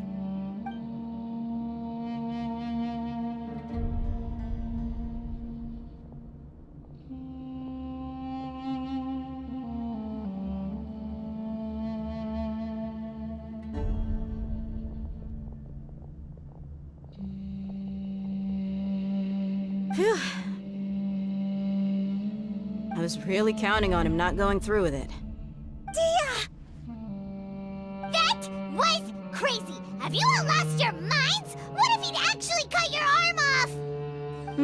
Then I just have to hold my claymore with my left arm.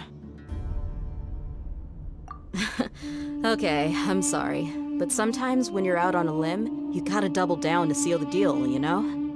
Don't ever make a promise like that again. I can deal with the likes of them. If it came down to it, you would not lose to them either. I don't doubt it, Sino. But this is about more than me and them. There's a lot more where they came from. Even if we got rid of one bunch of radicals, there are others out there. Wiping them out would do more harm than good. As you wish. I'm sorry, Dia.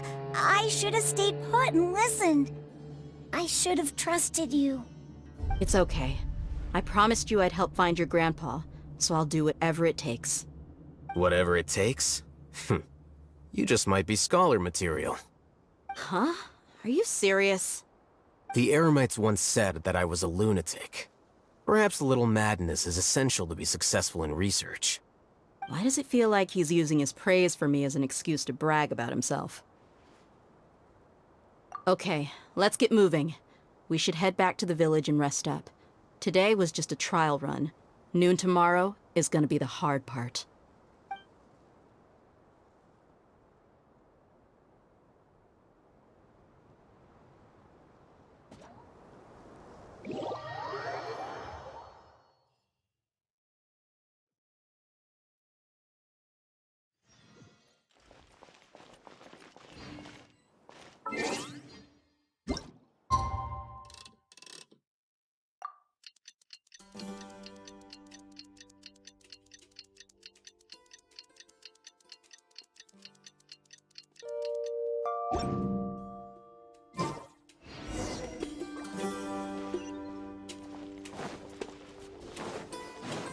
I won't let you down.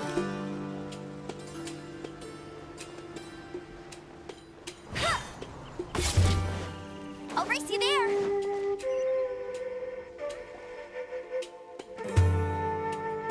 You're all here so early. Looks like we have everyone here. Isak, are you sure you want to come with us? I'll watch from a safe distance. Dia, I want to be there to bring Grandpa home. Okay, let's go then. Dia, wait. What's the matter? I heard that you were quite reckless yesterday. No more of that today, understood? Or I'll be very upset with you. Fine.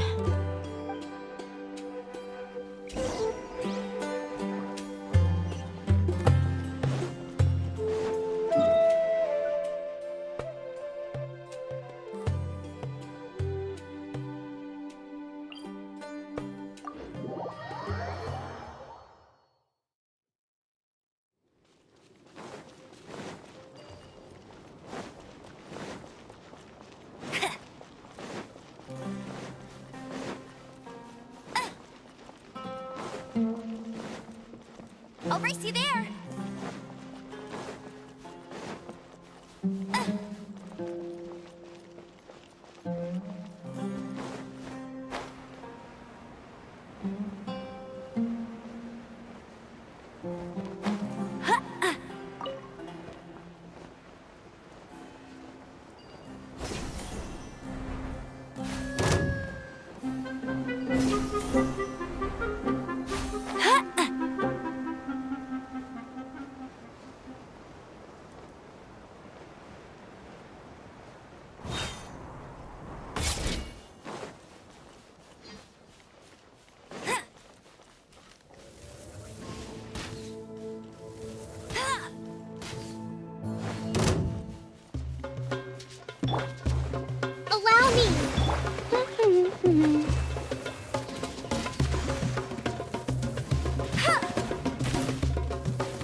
everything's ready. Let's go!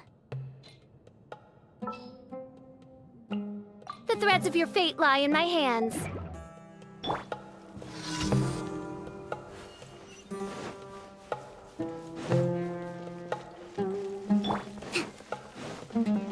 Allow me! By royal decree, midnight phantasm, let it rain! Polynema, help! Fly! Billowing surge!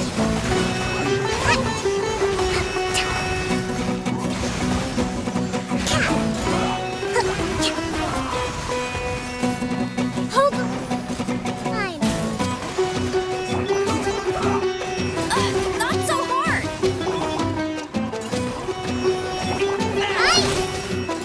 Send this quickly! I summon thee!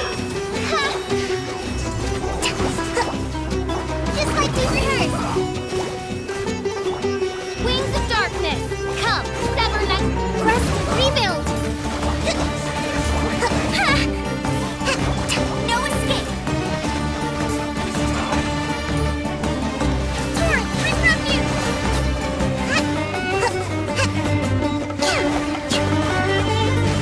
Let's move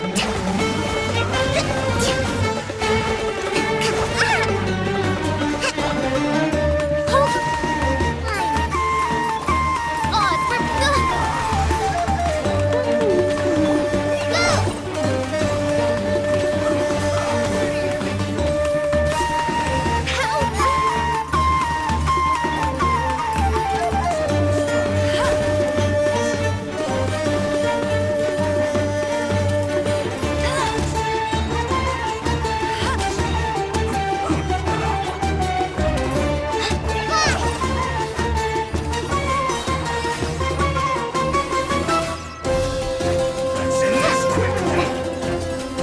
Crisis on your side!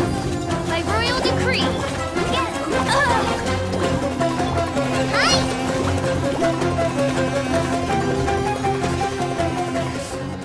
This is it.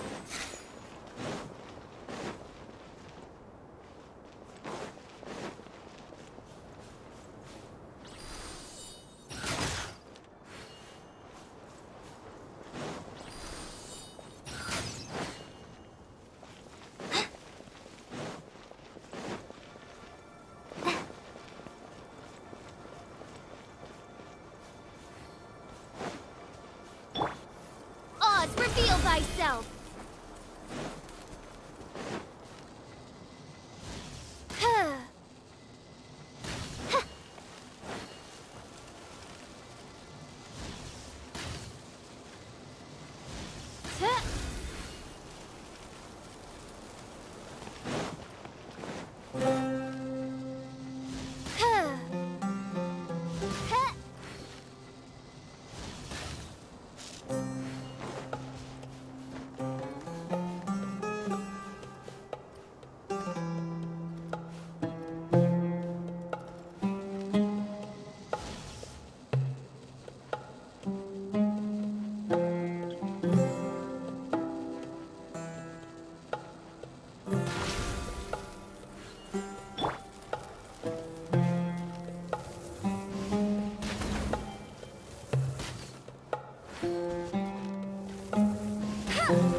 I'll race you there!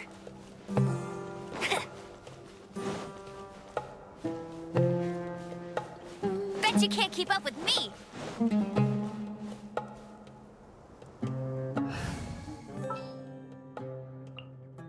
I charge a higher rate to meet outside the office. Sounds good to me.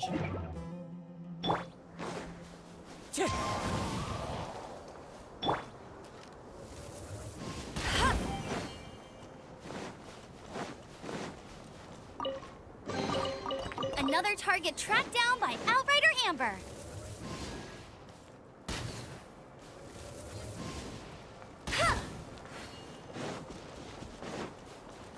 I'll race you there.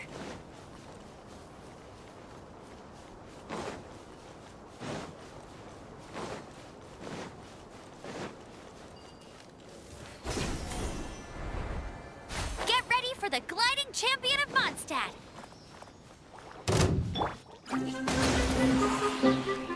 Incinerate! Ugh.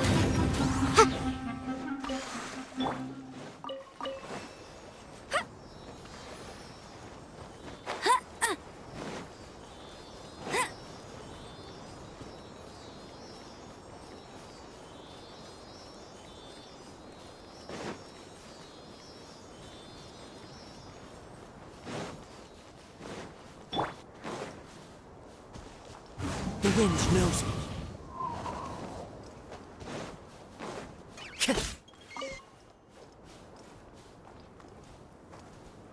Wind Strider. Time to go. Brings a smile to my face. I'll race you there. Go, go, Baron Bunny!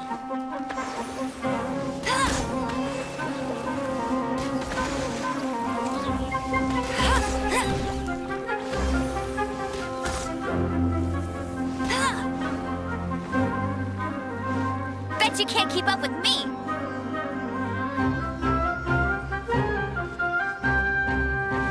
I'll race you there. Bet you can't keep up with me.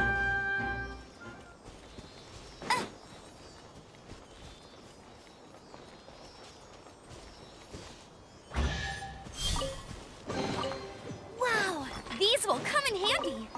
Bet you can't keep up with me.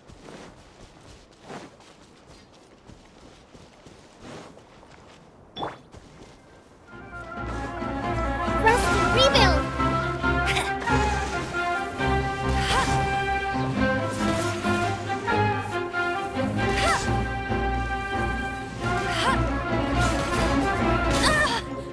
Take that!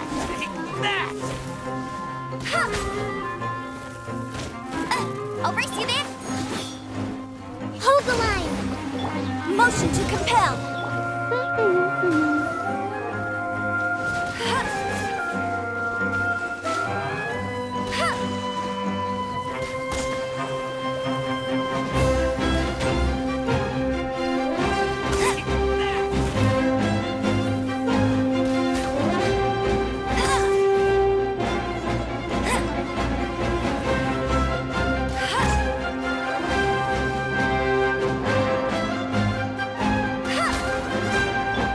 Rest and rebuild!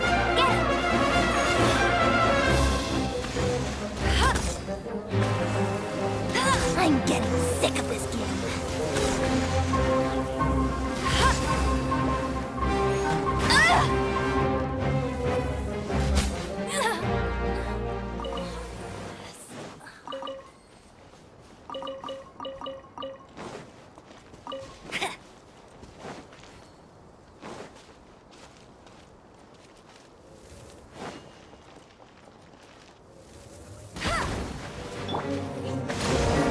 Incinerate! Ha! Jia!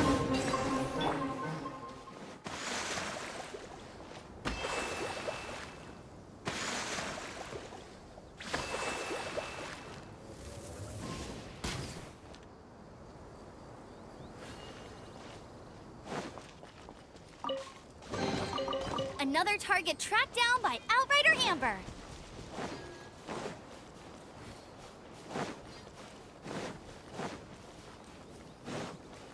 I'll race you there. Hold the line! Ha! Ja! Ja! Skia!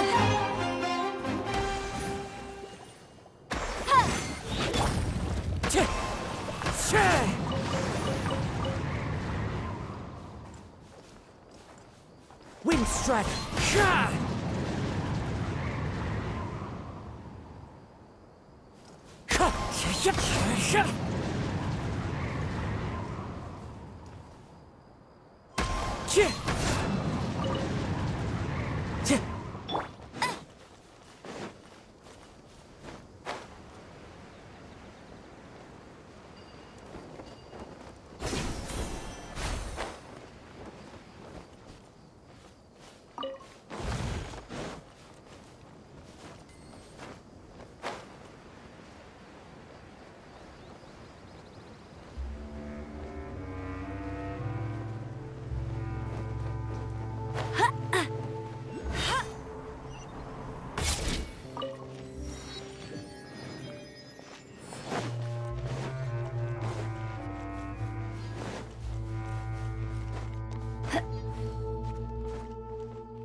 you can't keep up with me.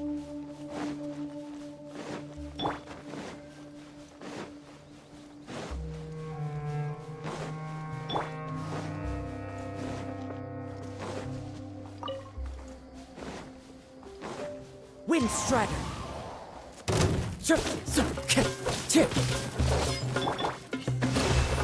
Boom boom! Ugh.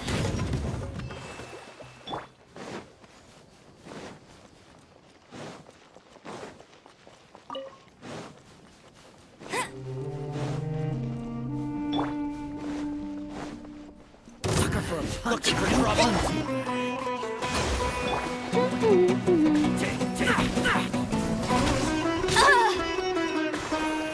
Let it rain.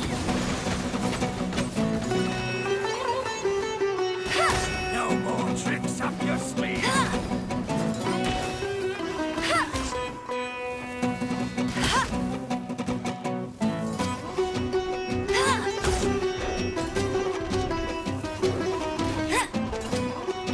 Allow me!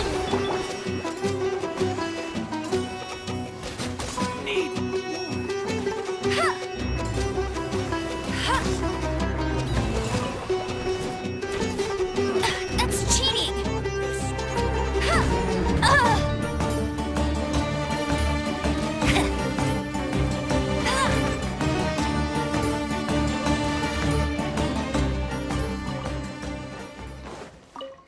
That's more like.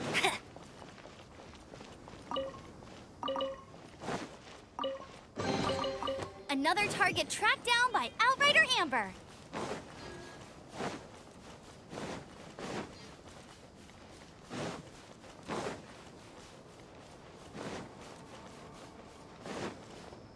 Bet you can't keep up with me.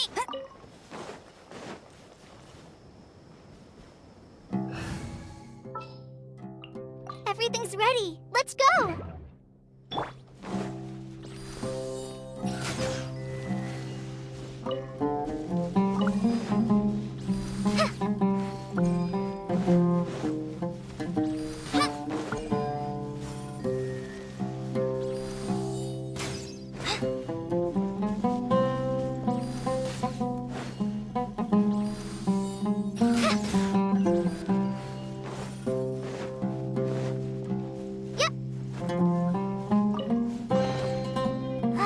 Glad there weren't any poisonous mushrooms inside.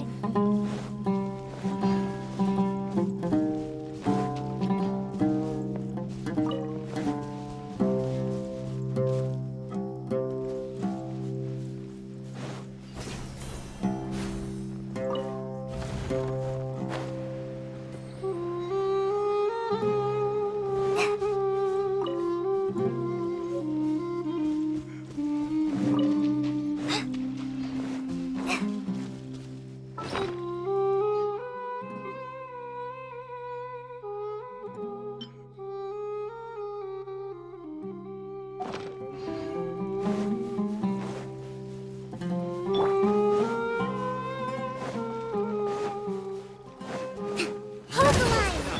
Go, go, Baron Buddy! Take that!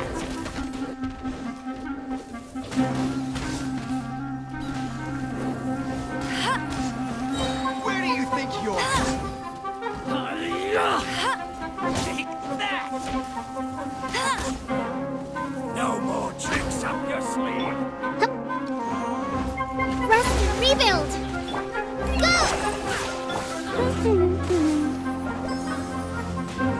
Where do you think?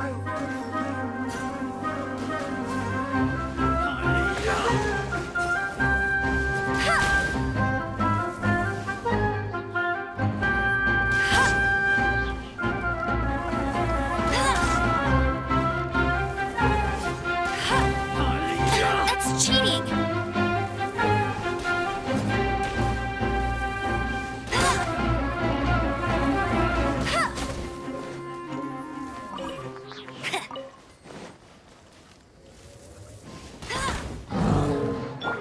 Hold the line!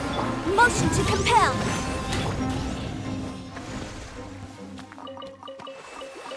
I'll race you there.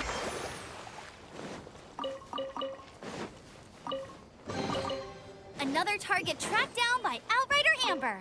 I won't let you down. Huh. Huh.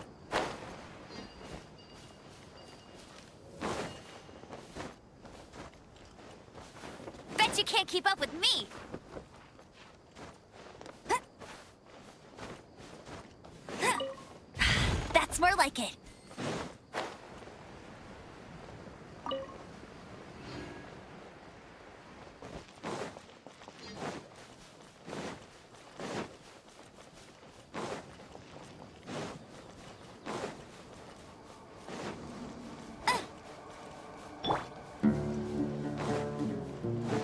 Your journey ends Rebuild! here. Go, go, Barret Bunny!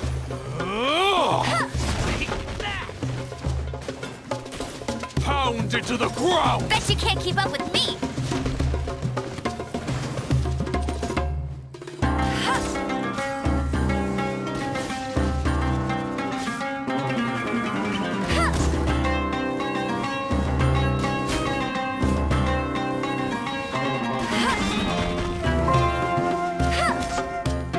I'll race you there!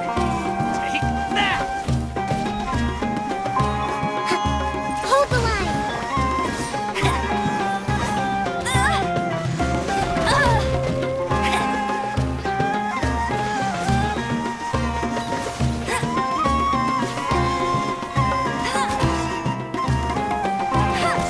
Lord of Sand, your sacrifice is ready. Let's move out. Pound it to the ground!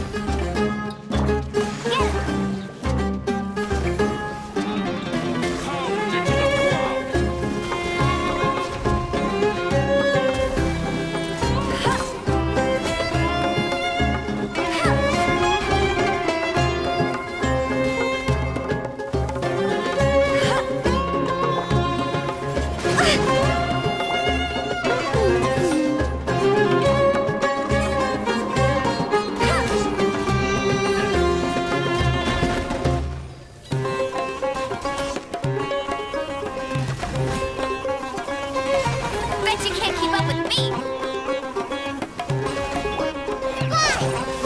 Just like we rehearsed! Allow me! Uphill battle! Not so hard!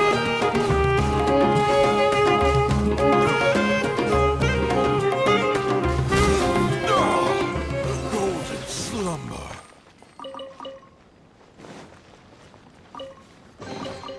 Another target tracked down by Outrider Amber.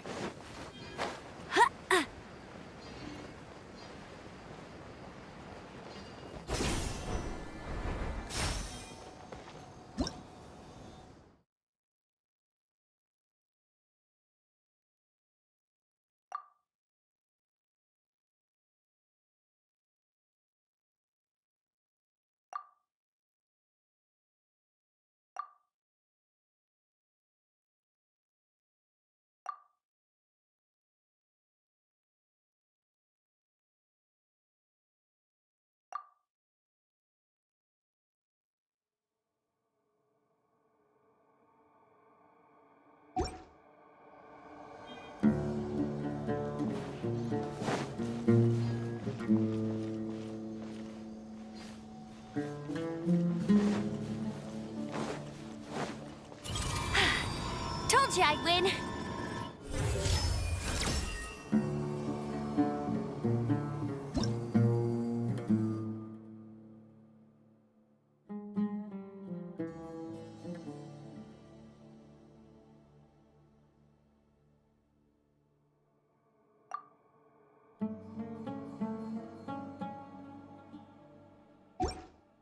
Jean will be upset if she catches us lazing around like this.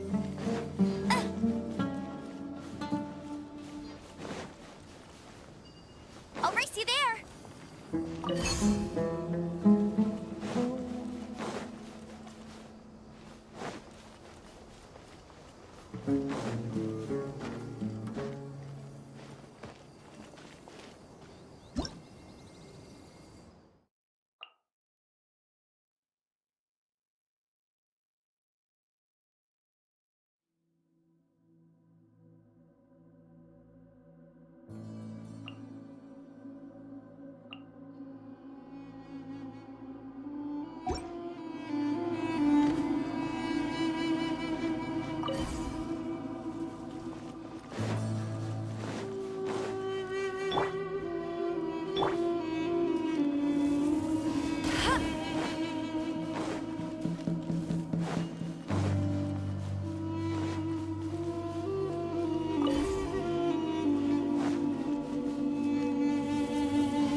come in handy.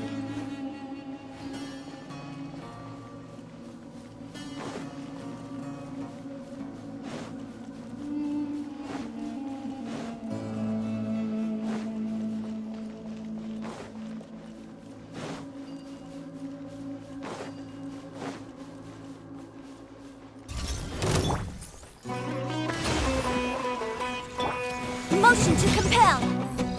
Ja. Ha. Ha. Ugh.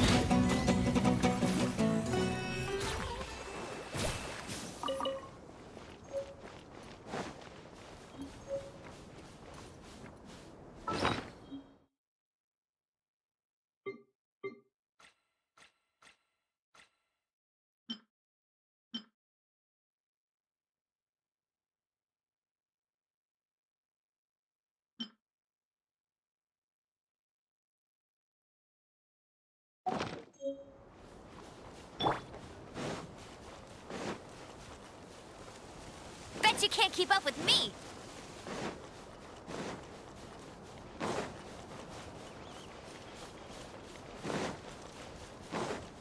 I'll race you there.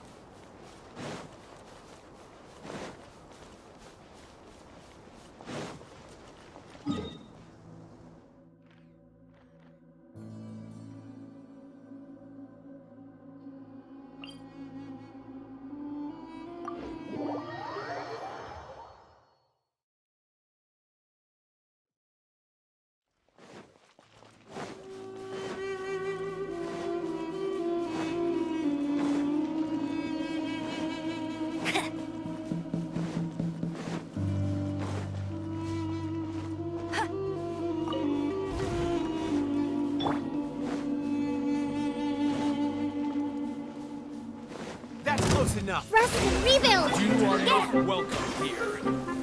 Take that! Where do you think you're going?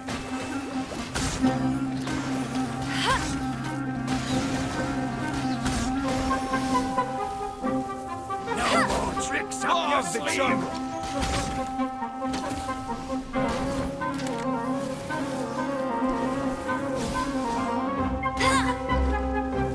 Where do you think you're going? Hold the line!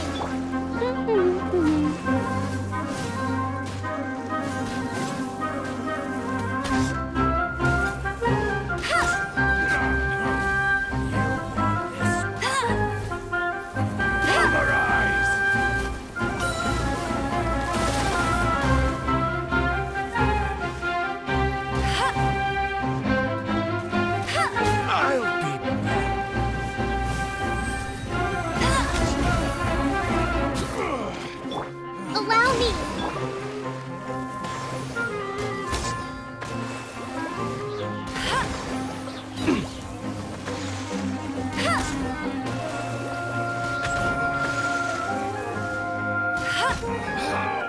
Regret.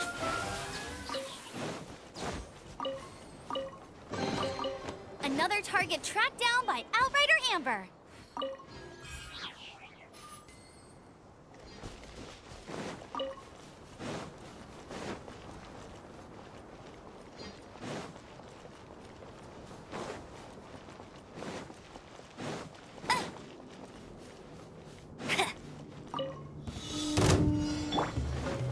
Hold the line! Incinerate! Ja. Ah. Ha. Ta. Ja. Ha. Ja. Ta. Ja. Ja. Hi! Boom boom! Ooh, we can definitely write this off as incidental gains.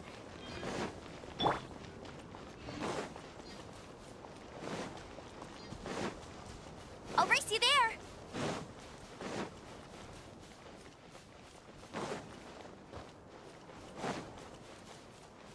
Bet you can't keep up with me.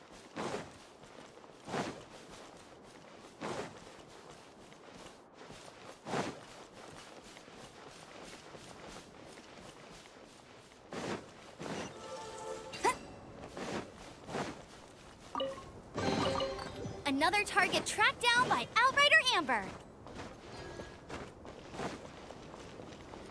Bet Bet you can't keep up with me!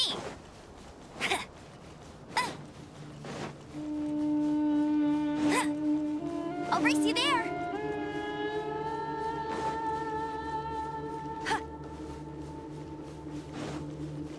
Bet you can't keep up with me! I won't let you down! I'll race you there!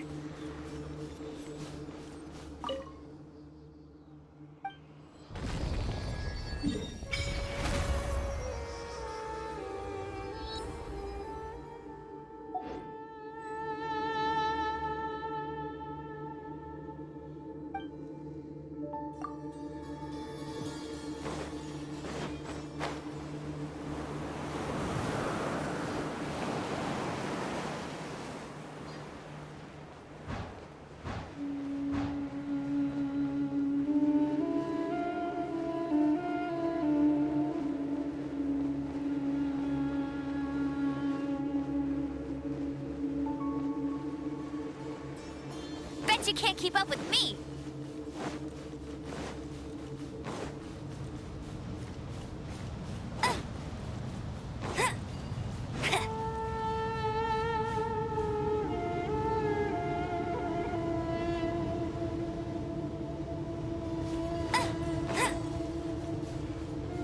Bet you can't keep up with me!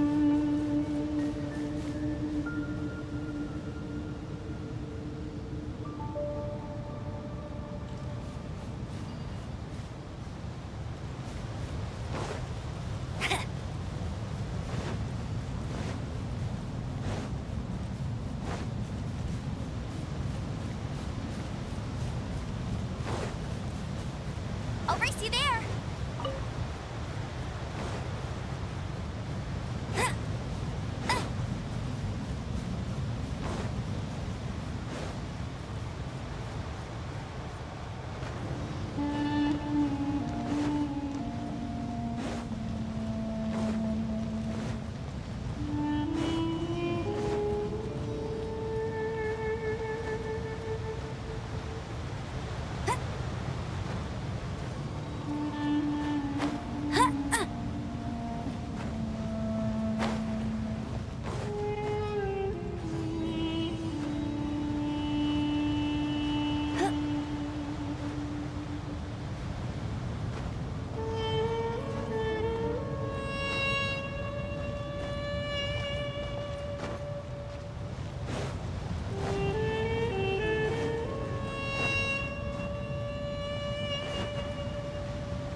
I won't let you down!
I'd win. Bet you can't keep up with me.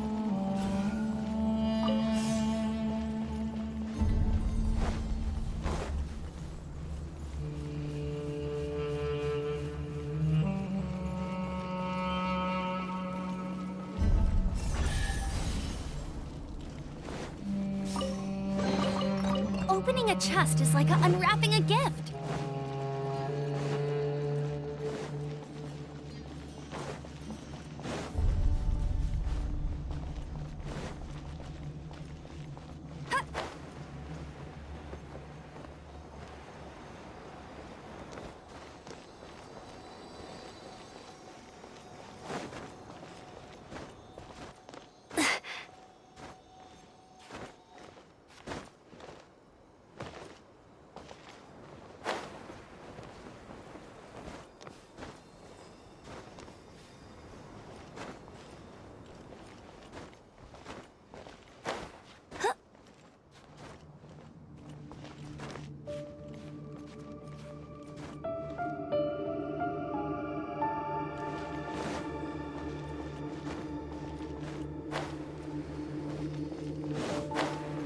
For the gliding champion of Mondstadt.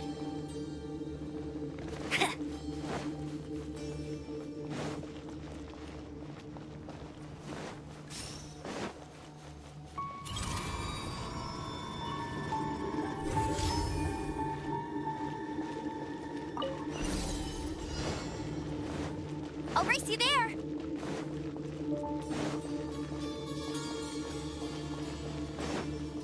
Bet you can't keep up with me.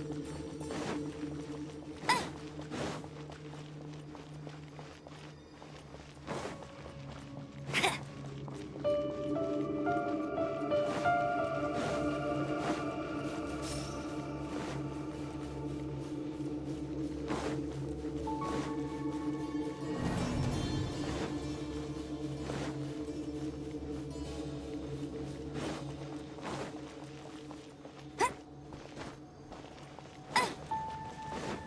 you there.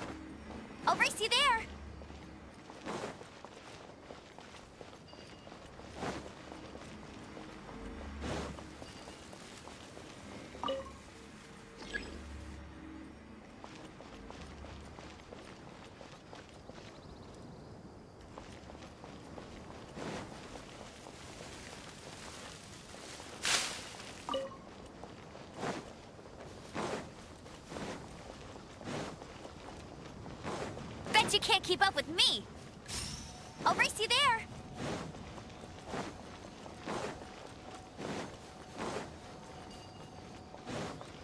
Bet you can't keep up with me.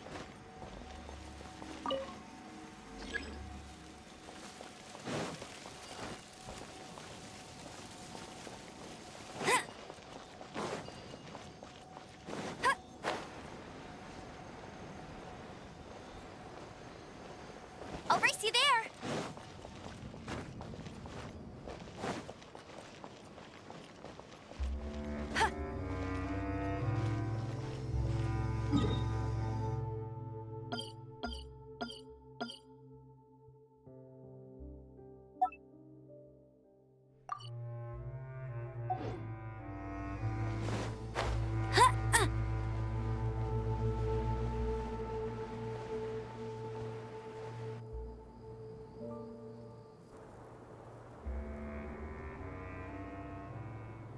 Huh. They got here before us. Uh-oh. Is it because Paimon overslept by 5 minutes and held everyone up? Is everything ready? Absolutely. Although, you brought fewer people than I imagined. Bring him over.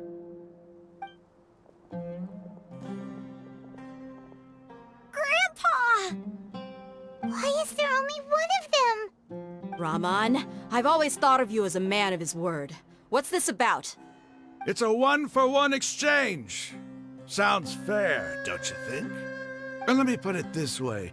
Agreeing to any kind of deal with the Dendro Archon's people is already a huge compromise on my part. Don't you think you've asked enough?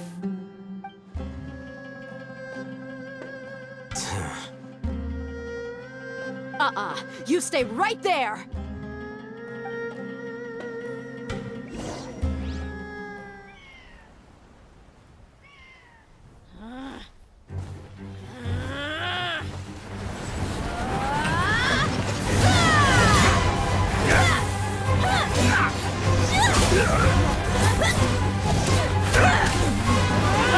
Playmate! What do you think you're doing? Grandpa! Don't you see this blade here? You coward! Why are your hands shaking? Wait a second! It's a earthquake! Grandpa!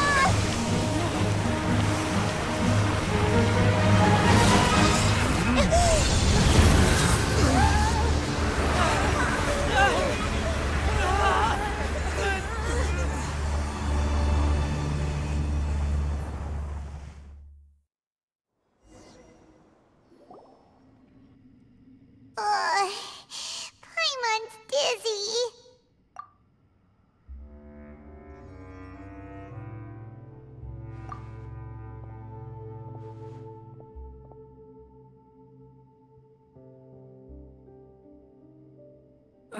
This day's going just great. What a nuisance. The sand dune collapsed. I saw an energy field. The village keeper protected us. It glowed green with dendro. Just like you said, it may well have been the remains of Lesser Lord Kusanali's power inside the scholar's body. The Dendro Archon. The present one. Grandpa? Grandpa? Oh no, he's getting confused again. Hey, look around you. There used to be a temple here?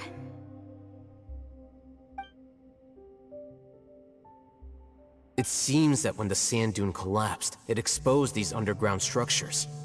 The symbols on the gate belong to the Scarlet King's civilization. This structure must be ancient. Over time, the sandstorms completely buried it and left it in the state we see now. It could have been an underground palace in the distant past. Oh, a miracle. Praise the Scarlet King!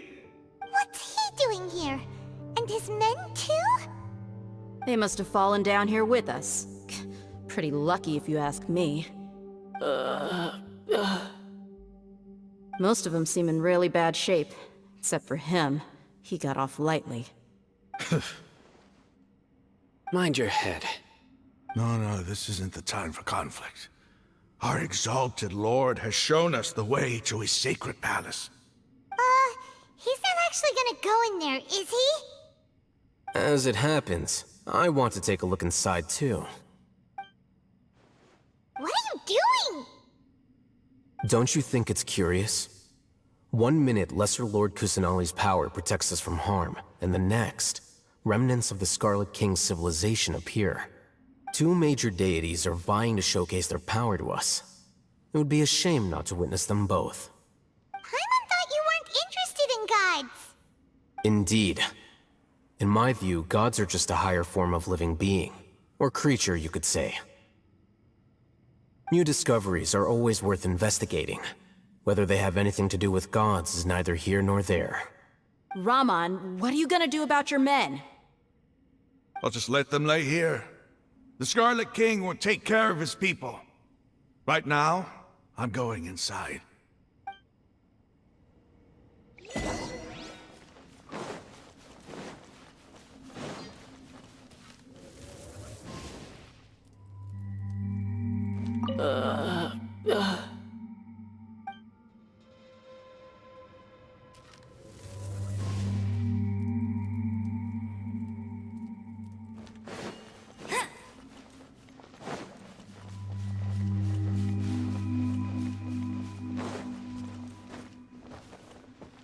Grandpa? Grandpa? Oh no, he's getting confused again.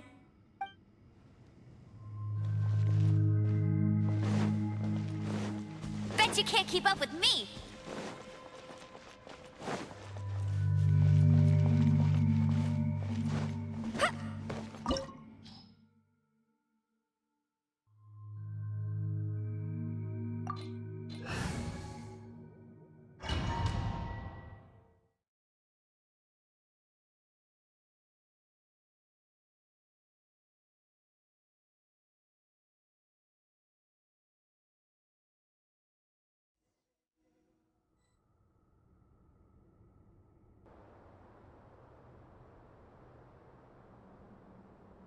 It's full of life here.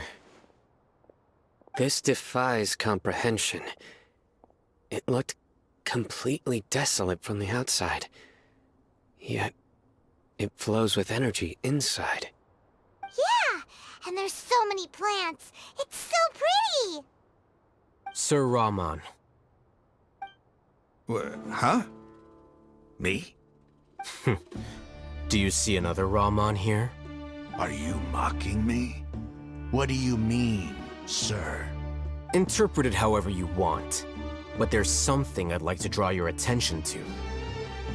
While this structure is clearly left over from the Scarlet King civilization, the energy that flows in here is that of the Dendro Archon. Whatever you say. It's not like I have a vision. There's nothing to be angry about. Think of this as an academic journey. It does seem kinda strange. If that's true, then we might have to explore this whole area to find an explanation.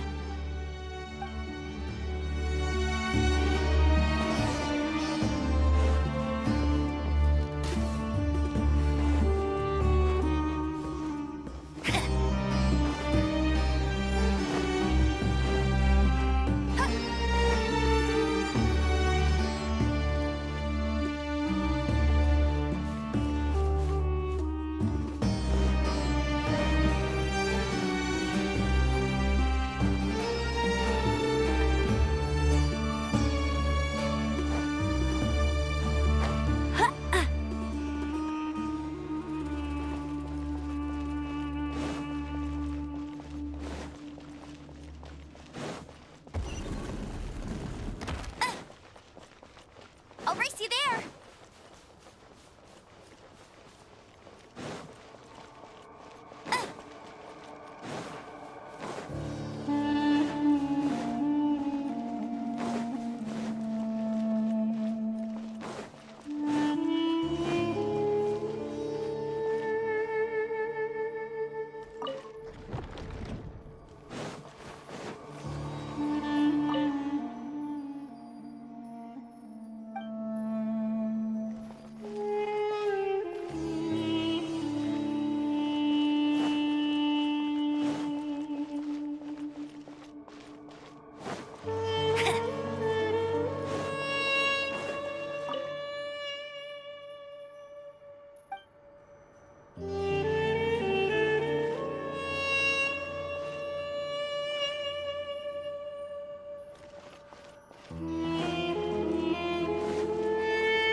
Bet you can't keep up with me!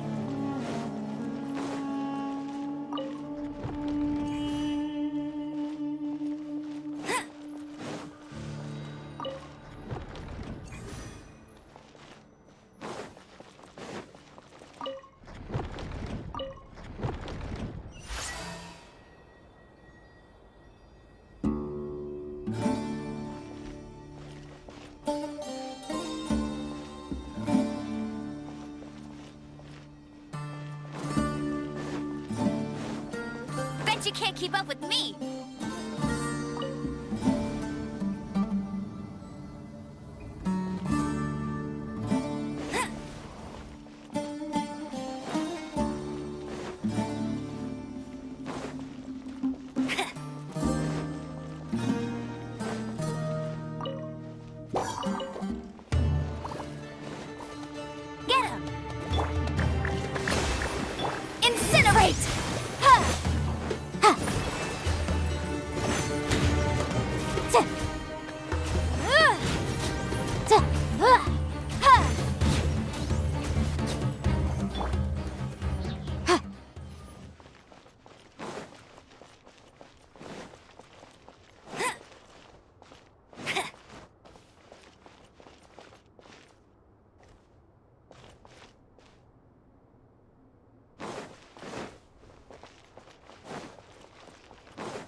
can't keep up with me!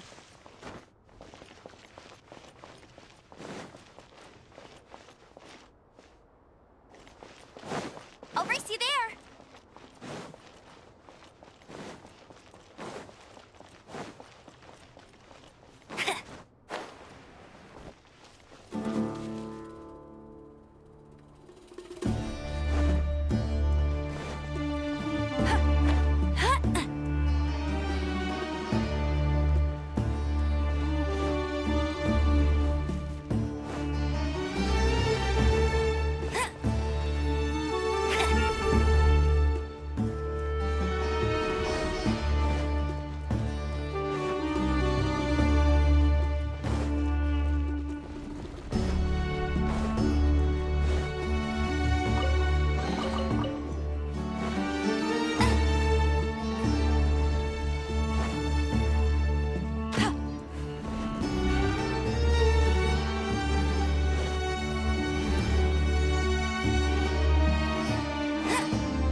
Allow me!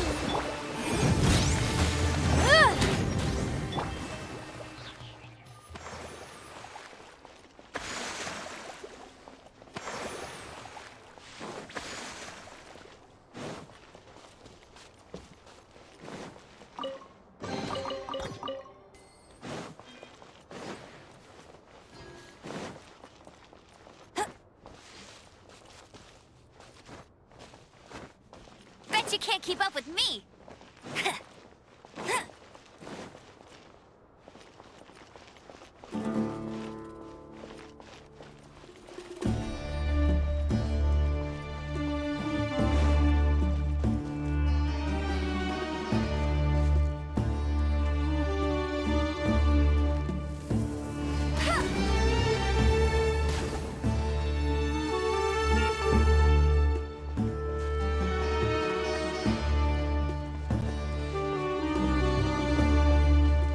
Bet you can't keep up with me!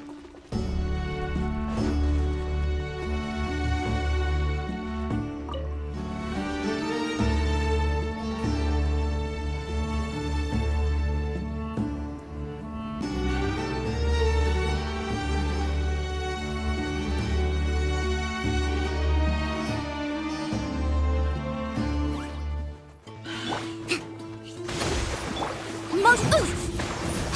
Incinerate! Yeah.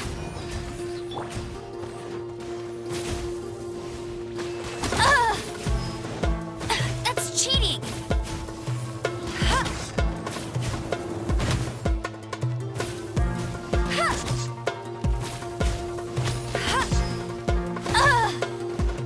Hold the line!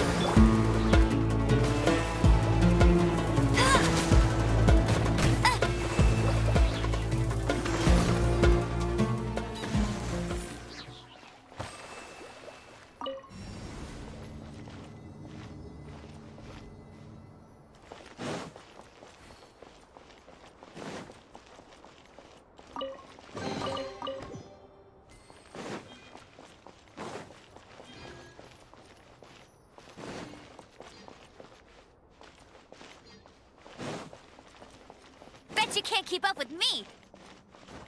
I won't let you down!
my sights.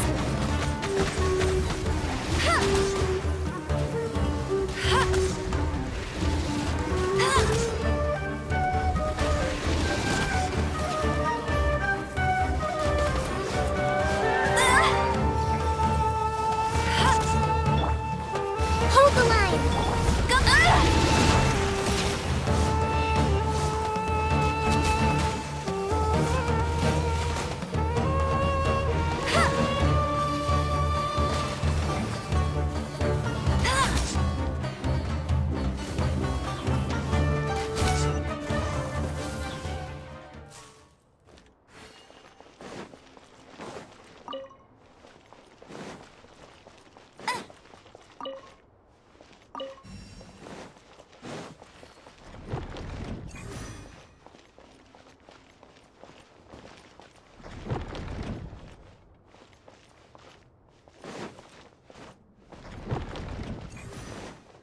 I won't let you bet you can't keep up with me.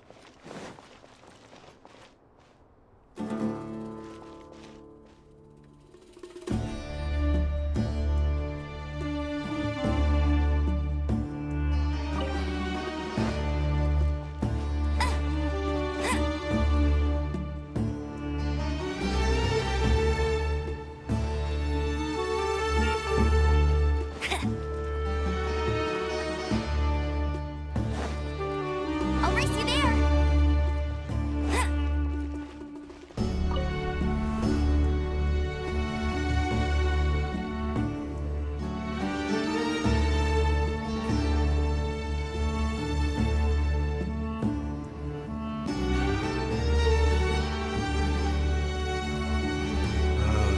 That's a sight to see.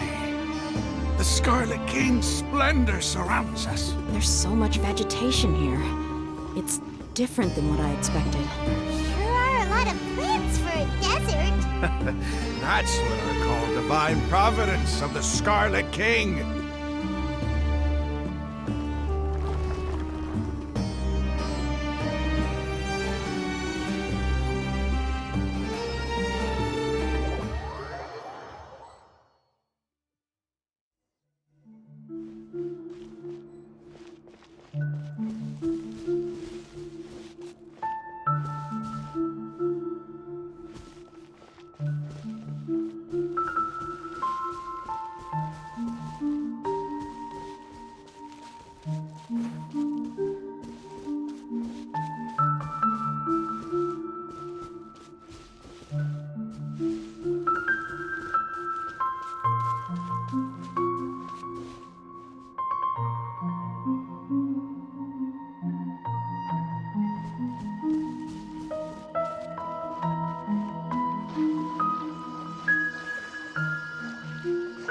It's getting brighter! Oh, it looks so beautiful!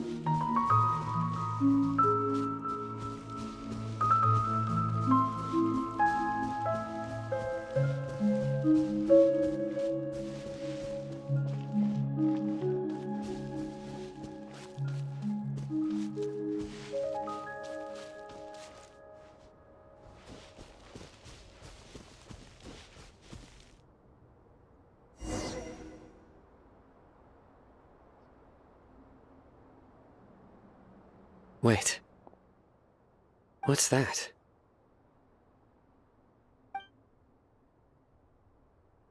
A load of flowers. And it looks like there's something among them. These are Scarlet King runes. They left something behind. Yes. It's an elegy written in an ancient script. What does it say? Here lies our faithful priest Kasala. His wisdom is a miracle among the people, deserving of high praise and admiration. You can read ancient Scarlet King script? Of course. Every student needs to master at least 20 languages before they graduate.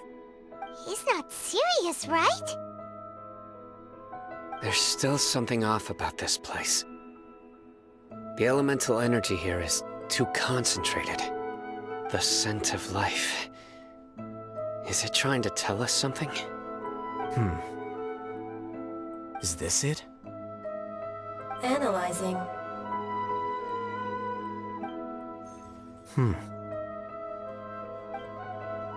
There seems to be a hidden message among these skeletal remains. Excellent. There's a device from the Scarlet King's civilization in this gravesite. I'll transmit the information over and project it for everyone to see. Isn't sharing knowledge against the Academia's rules? Yes. However, under the circumstances, I'd prefer you to see this for yourself. You'll understand after watching it.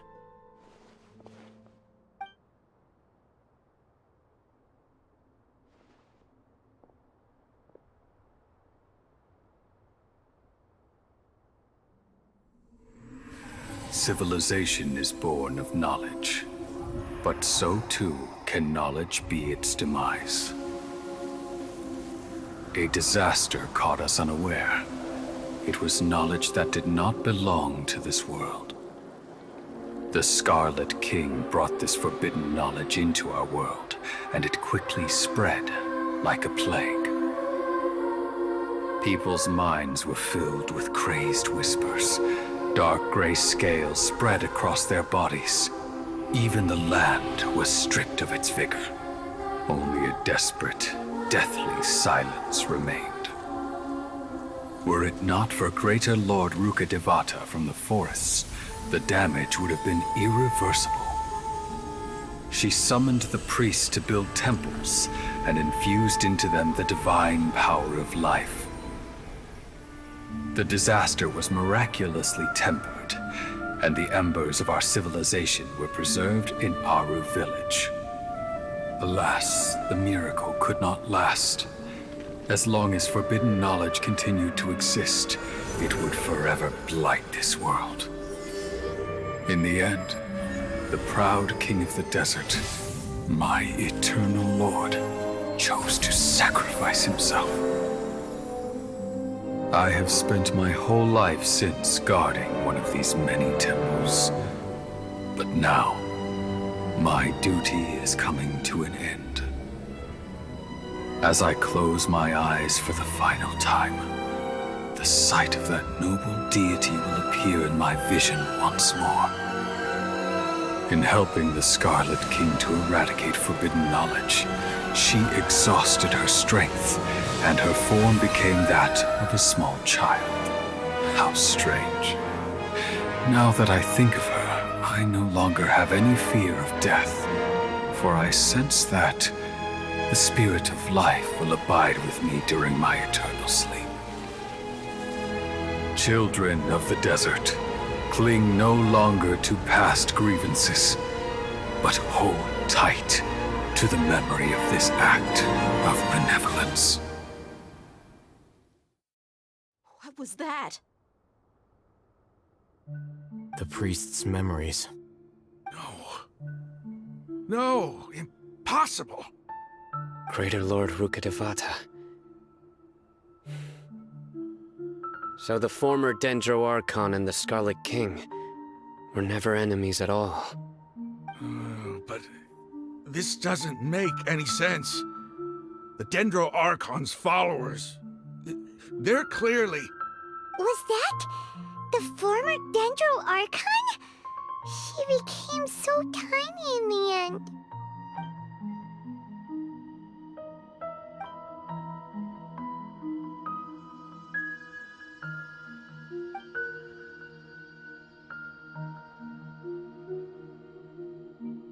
You might be distrustful of the Akasha, but there's no reason for you to doubt the Scarlet King's technology. You've just witnessed his priest's last words. I've never heard about any of this before. The surviving followers of the Scarlet King all gathered in Aru village. Our god did not make mistakes. We refused to believe any of the rumors. The Scarlet King's death, the all but total annihilation of our civilization. It was all Greater Lord Rukkhadevata's doing. We saw her as nothing more than a traitor, who stabbed us in the back in our moment of crisis. Just like us humans. Fighting, feuding, double-crossing each other to survive in the desert. You were blinded by your prejudice.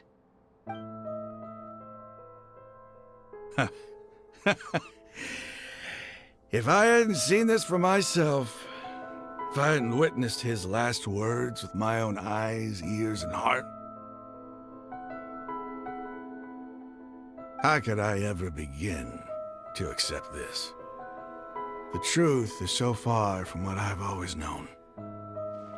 Am I really supposed to believe that after all these years, all this time seeking revenge, suddenly now my enemy is my savior?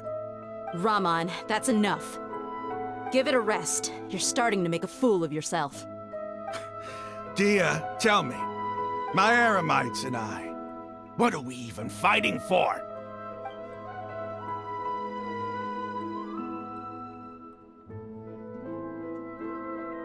Hey, how you doing? I'll live. Thanks. I should probably go. Can't just stay here forever. What's your next move gonna be? Oh, I know what you're going to ask. I feel deeply ashamed of everything I've done. You'll get everything you're asking for. But please, give me some time. After everything that's happened here today, somehow I need to explain it to the others. It's not gonna be easy. Well, I guess that's for me to deal with. Dia, this is where our camp's located. Make a note of it. When would be a good time for us to go? Tomorrow, I'll convince everyone that we're all on the same side. And I'll return every last one of your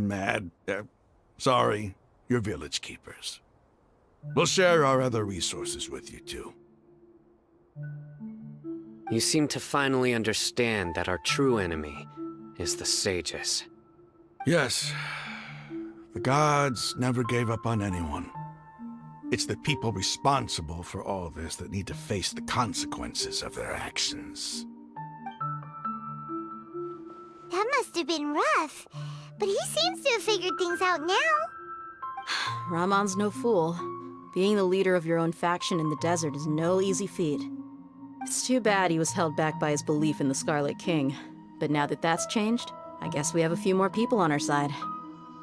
The outcome, at least, is favorable. We should get going too. Let's head back, have a proper meal, and a nice, long sleep. We'll need all our energy tomorrow.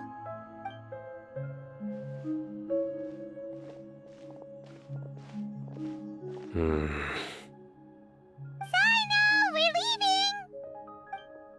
Stop yelling.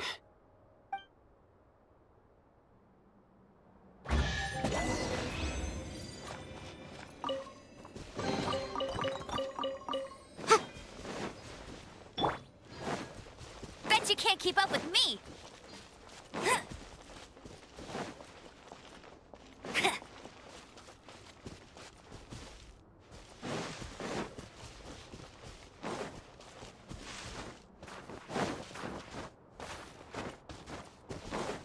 Bet you can't keep up with me!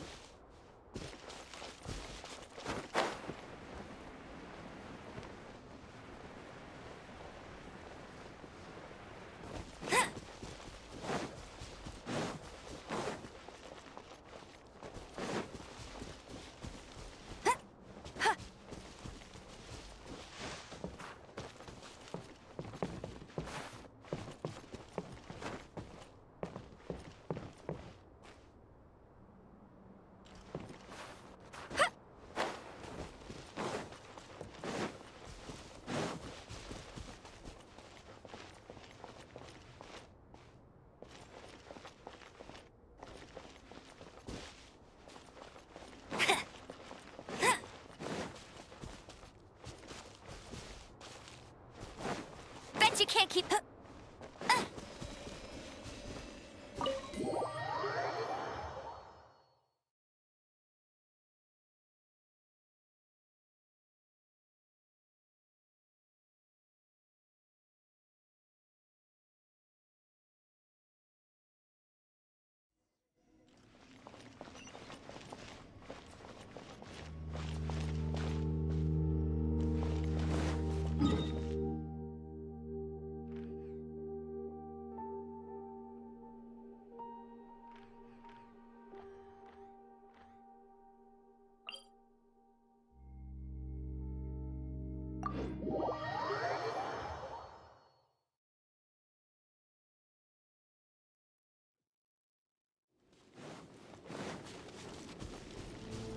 Bet you can't keep up with me.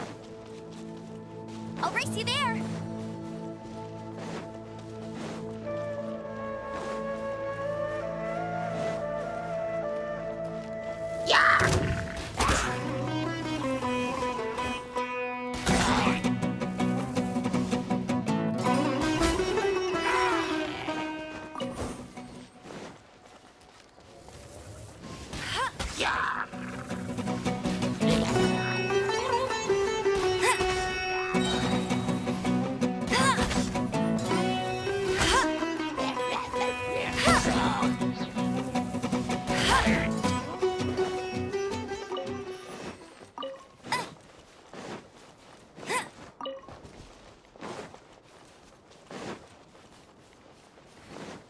Bet you can't keep up with me.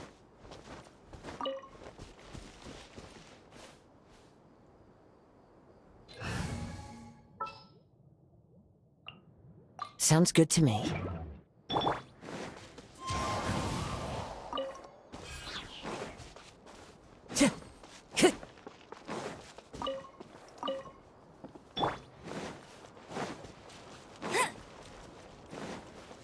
Bet you can't keep up with me.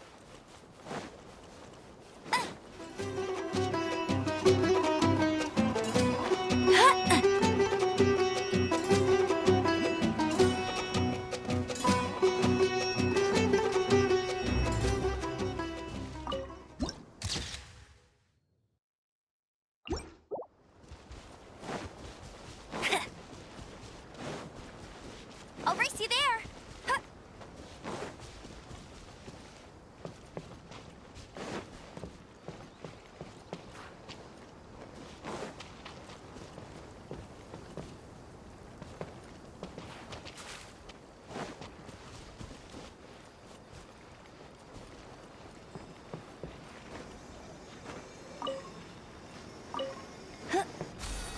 I won't let you down.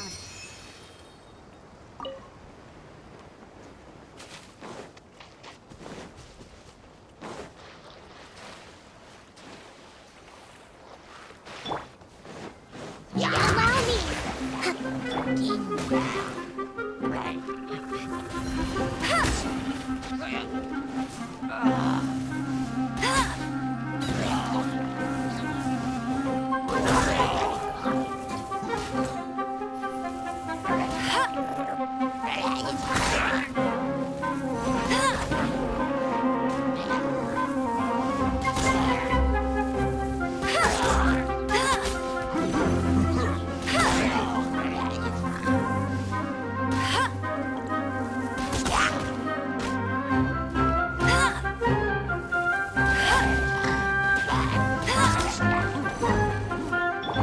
A brash maneuver. Hold the line.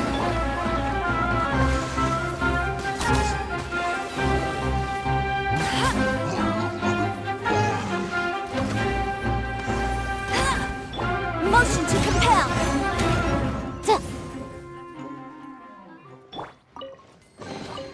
Another target tracked down by Outrider Amber.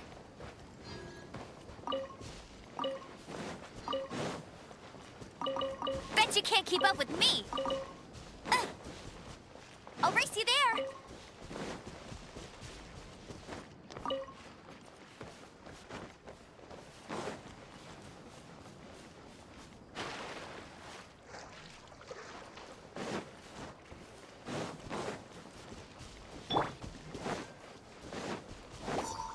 Allow me.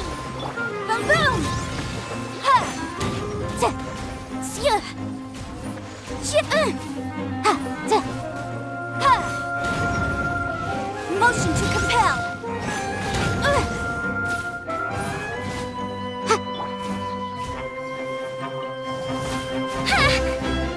Rusty, rebuild. Get it.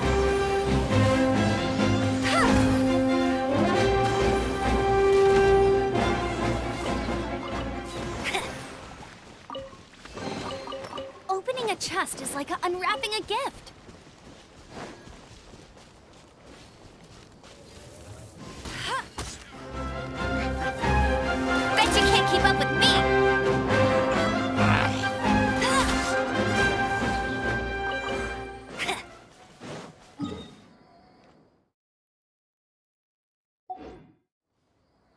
can't keep up with me!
I'll race you there!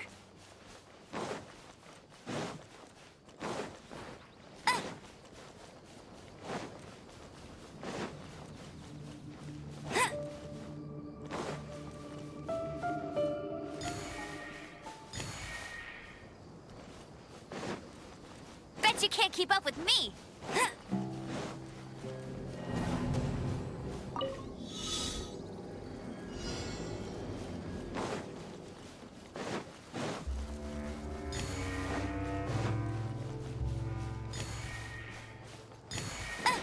I'll race you there! Bet you can't keep up with me!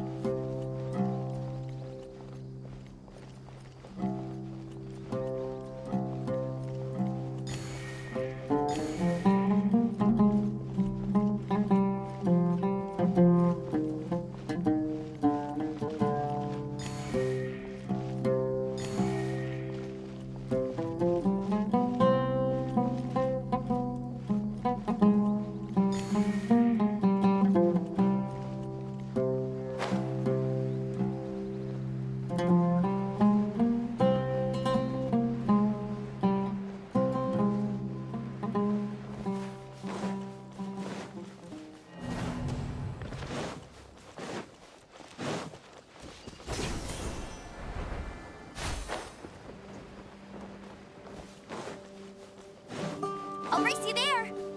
Bet you can't keep up with me!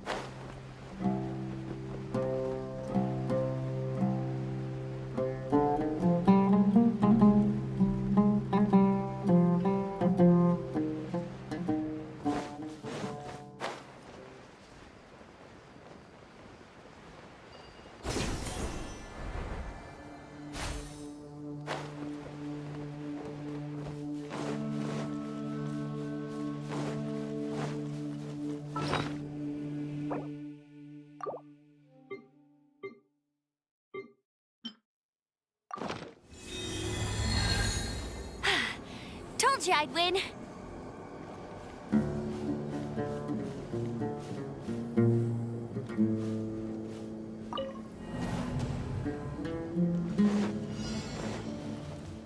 Bet you can't keep up with me.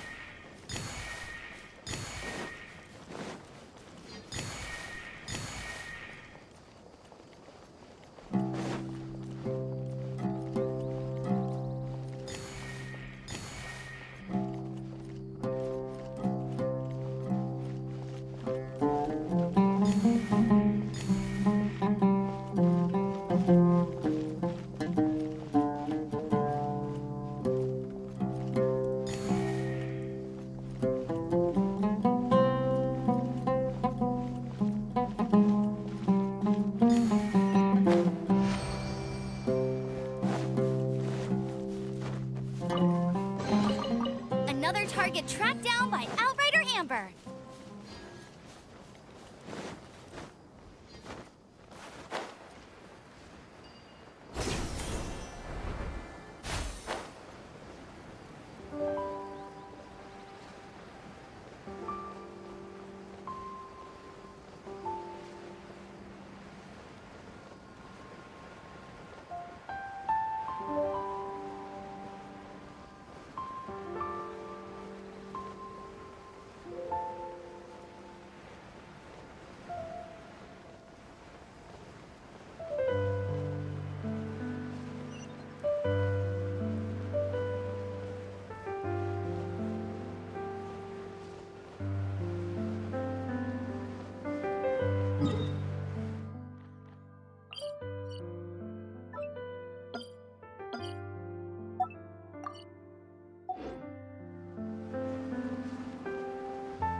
you can't keep up with me!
I'll race you there!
Rahman, we're here.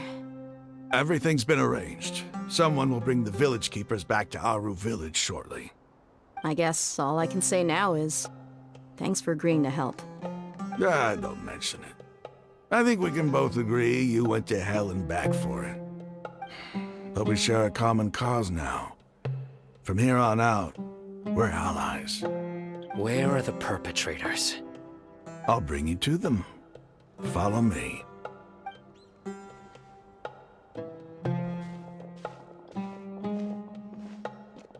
So these are the people who kidnapped the village keepers. Oh no, it's the scribe! There's no need to yell. No one can help you now. We've been all over the desert trying to find you! That's right.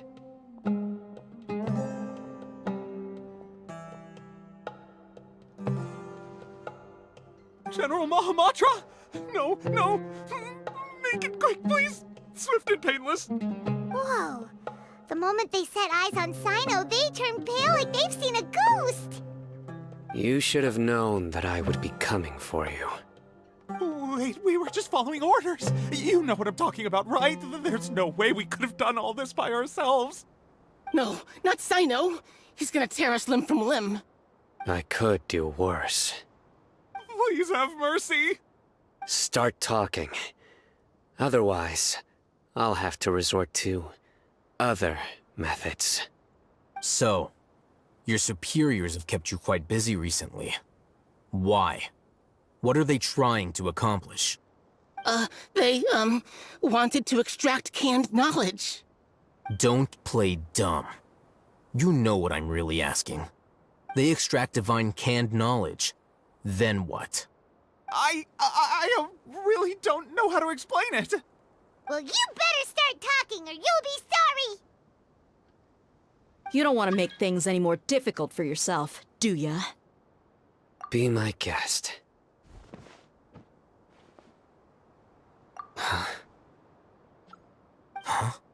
Uh-huh. That sure didn't sound like a fancy metaphor or anything. You're serious, aren't you? How did you know? There's no use hiding it now. Yes, you're right. The Academia is working on an important and potentially world-changing project. They are creating a new god. A god that will belong to them and to the people of Sumeru. It may seem as if Sumeru's academics are thriving, but ever since the death of Greater Lord Rukkhadevata, scholarly breakthroughs have been few and far between. The withering of Irminsul has been getting worse recently. The sages have tried everything they could think of, but nothing's worked. I'm always hearing them say things like, if only Greater Lord Rukkhadevata was still with us. Continue. And then, someone from the Fatui showed up. They called him the Doctor. He brought a gnosis and said he wanted to borrow the Academia's research facilities. The Doctor was previously expelled from the Academia. At first, the sages looked down at him in disdain. But when he said those words, everyone's expression changed. He asked them, "Do you wish to create a god?" This is what the arrogant ignorance at the extreme end of academia looks like. First, the Academia spent a long time constructing a divine vessel, which was based on an exquisite humanoid puppet. After that, they harvested dreams via the Zeb-Zerus Festival Samsara, maximizing the Akasha's output. With the Doctor's help, and the Akasha now functioning at maximum efficiency, they were able to use it to extract the power from the Gnosis and convert it into a divine core. Next, they decided that their new god needed to possess divine wisdom. For that to happen, they needed a huge quantity of divine canned knowledge. It adds up. But how do you determine whether the knowledge extracted is of divine origin? Call it an educated guess? The Academia has been trying to figure out the exact source of the Scholar's madness for centuries, but to no avail. Nobody can explain the cause of this phenomenon. Surely you can see what that implies, Scribe Al-Haytham. If it's knowledge no mortal can comprehend, then it must be something only gods are able to decipher. In other words, it's the source of the God of Wisdom's omniscience and omnipotence.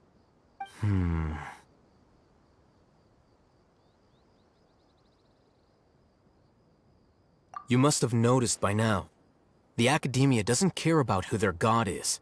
It's the ability to exercise control over knowledge and wisdom that matters. It is as if they are cursed with a desire for omniscience and omnipotence that burns in their blood. Some organisms demonstrate phototaxis, and thus orient their entire lives in respect to sources of light. For the sages, their only source of hope is the existence of a deity who embodies the acme of wisdom. This is but a form of phototaxis. For many scholars, the absence of a god of wisdom means stumbling in the darkness for the duration of their lives. Then what does Lesser Lord Kusanali mean to you? Is she not a true god present in this world? If you already have a new god, why try to create another one? From the beginning, the Academia has never treated her as a god. When the Academia first discovered Lesser Lord Kusanali, the newborn god of wisdom, the sages hoped that she would be as wise as Greater Lord Rukkhadevata. But upon evaluation, they found that at the time she possessed no more intelligence than any ordinary human child. The sages never had a ruder awakening. This forced them to accept that Greater Lord Rukkhadevata had indeed passed away. Not to mention that Lesser Lord Kusanali's Gnosis had been used to power the Akasha this entire time. By herself, she has neither an Archon's raw power, nor the spectacular insight expected of a god of wisdom. Slowly but surely, people began to forget about her existence. So, this is the path the sages have chosen.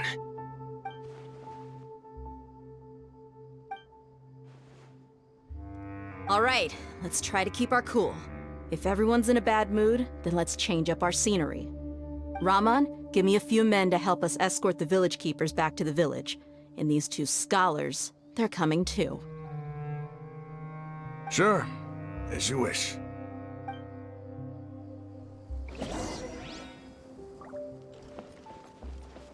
I'll race you there.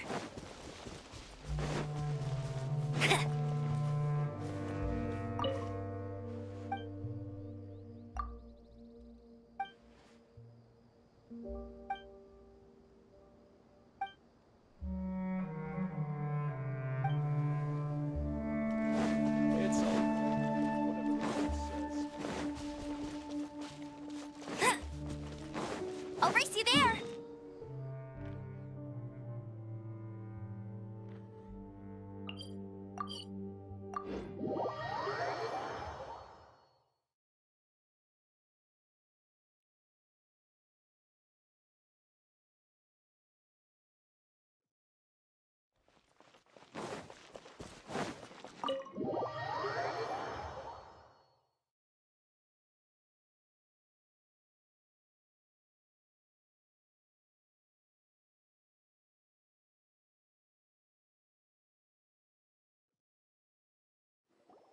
The village keepers you found have all been returned to their homes, and each one has a dedicated caregiver to look after them.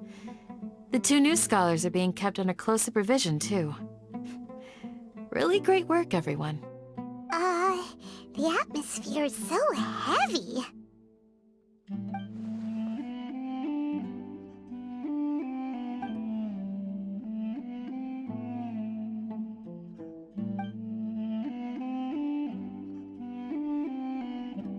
Hey! Say something! Stop spacing out! Come on, is there nothing left to talk about? In that case, let's all get some water and try to think about something else. Or I can go fetch some snacks. Oh! Paimon's so coming with you! Do you have any plans, Traveler? Gods above, you're not talking about work, are you? So you were still withholding some information?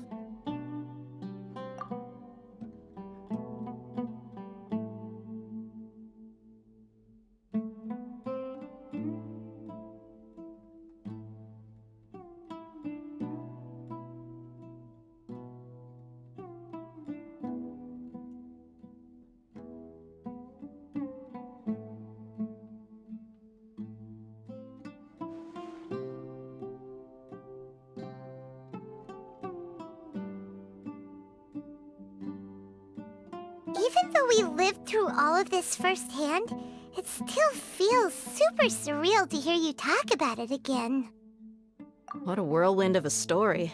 I felt like I was holding my breath the whole time. It seems like there'll be more issues to face in the days ahead than I'd anticipated. Still, now's a good time to make our next move. Now that Ramon's joined us, we'll be an even stronger team. It's time to make a plan. Indeed. These events are a flagrant transgression of the rules in every sense. We cannot allow it to continue. So, everyone, are we on the same page? Crush the sages and rescue our god. That is our ultimate goal. Well, let's brainstorm a little more about what other resources we can draw on. The next time we gather here, we must have a solid plan. Yep, it'll work out for sure.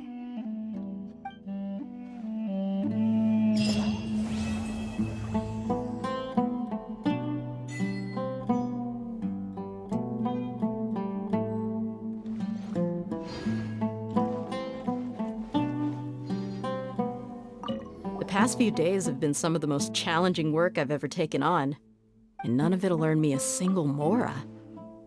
I can't believe it. Look on the bright side, Dia. Maybe we'll get a huge reward after this is all over. You've got a point. Hey, what would you do if you woke up tomorrow with more money than you could ever spend? Paimon would buy boatloads of tasty snacks. That's it? And maybe some tasty drinks as well? How adorable. Well, here's to all our indulgent fantasies. If there's a chance they can come true, I'll give it my best shot. And here's hoping that everything we do from now on will change this world for the better.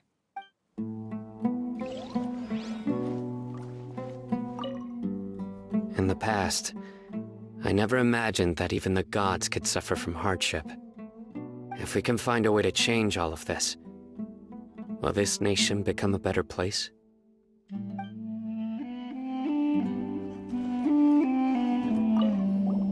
Don't rush. This is a big undertaking, and the planning and preparation for what lies ahead will no doubt take some time. Take it slowly. We need to make sure the plan is as effective as possible. He's starting to read his book again. Hey, are you even listening?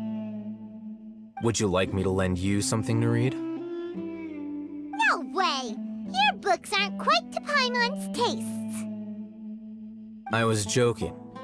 I know my books are far too difficult for you, and I have no intention of lending them out. Ugh, you're so annoying!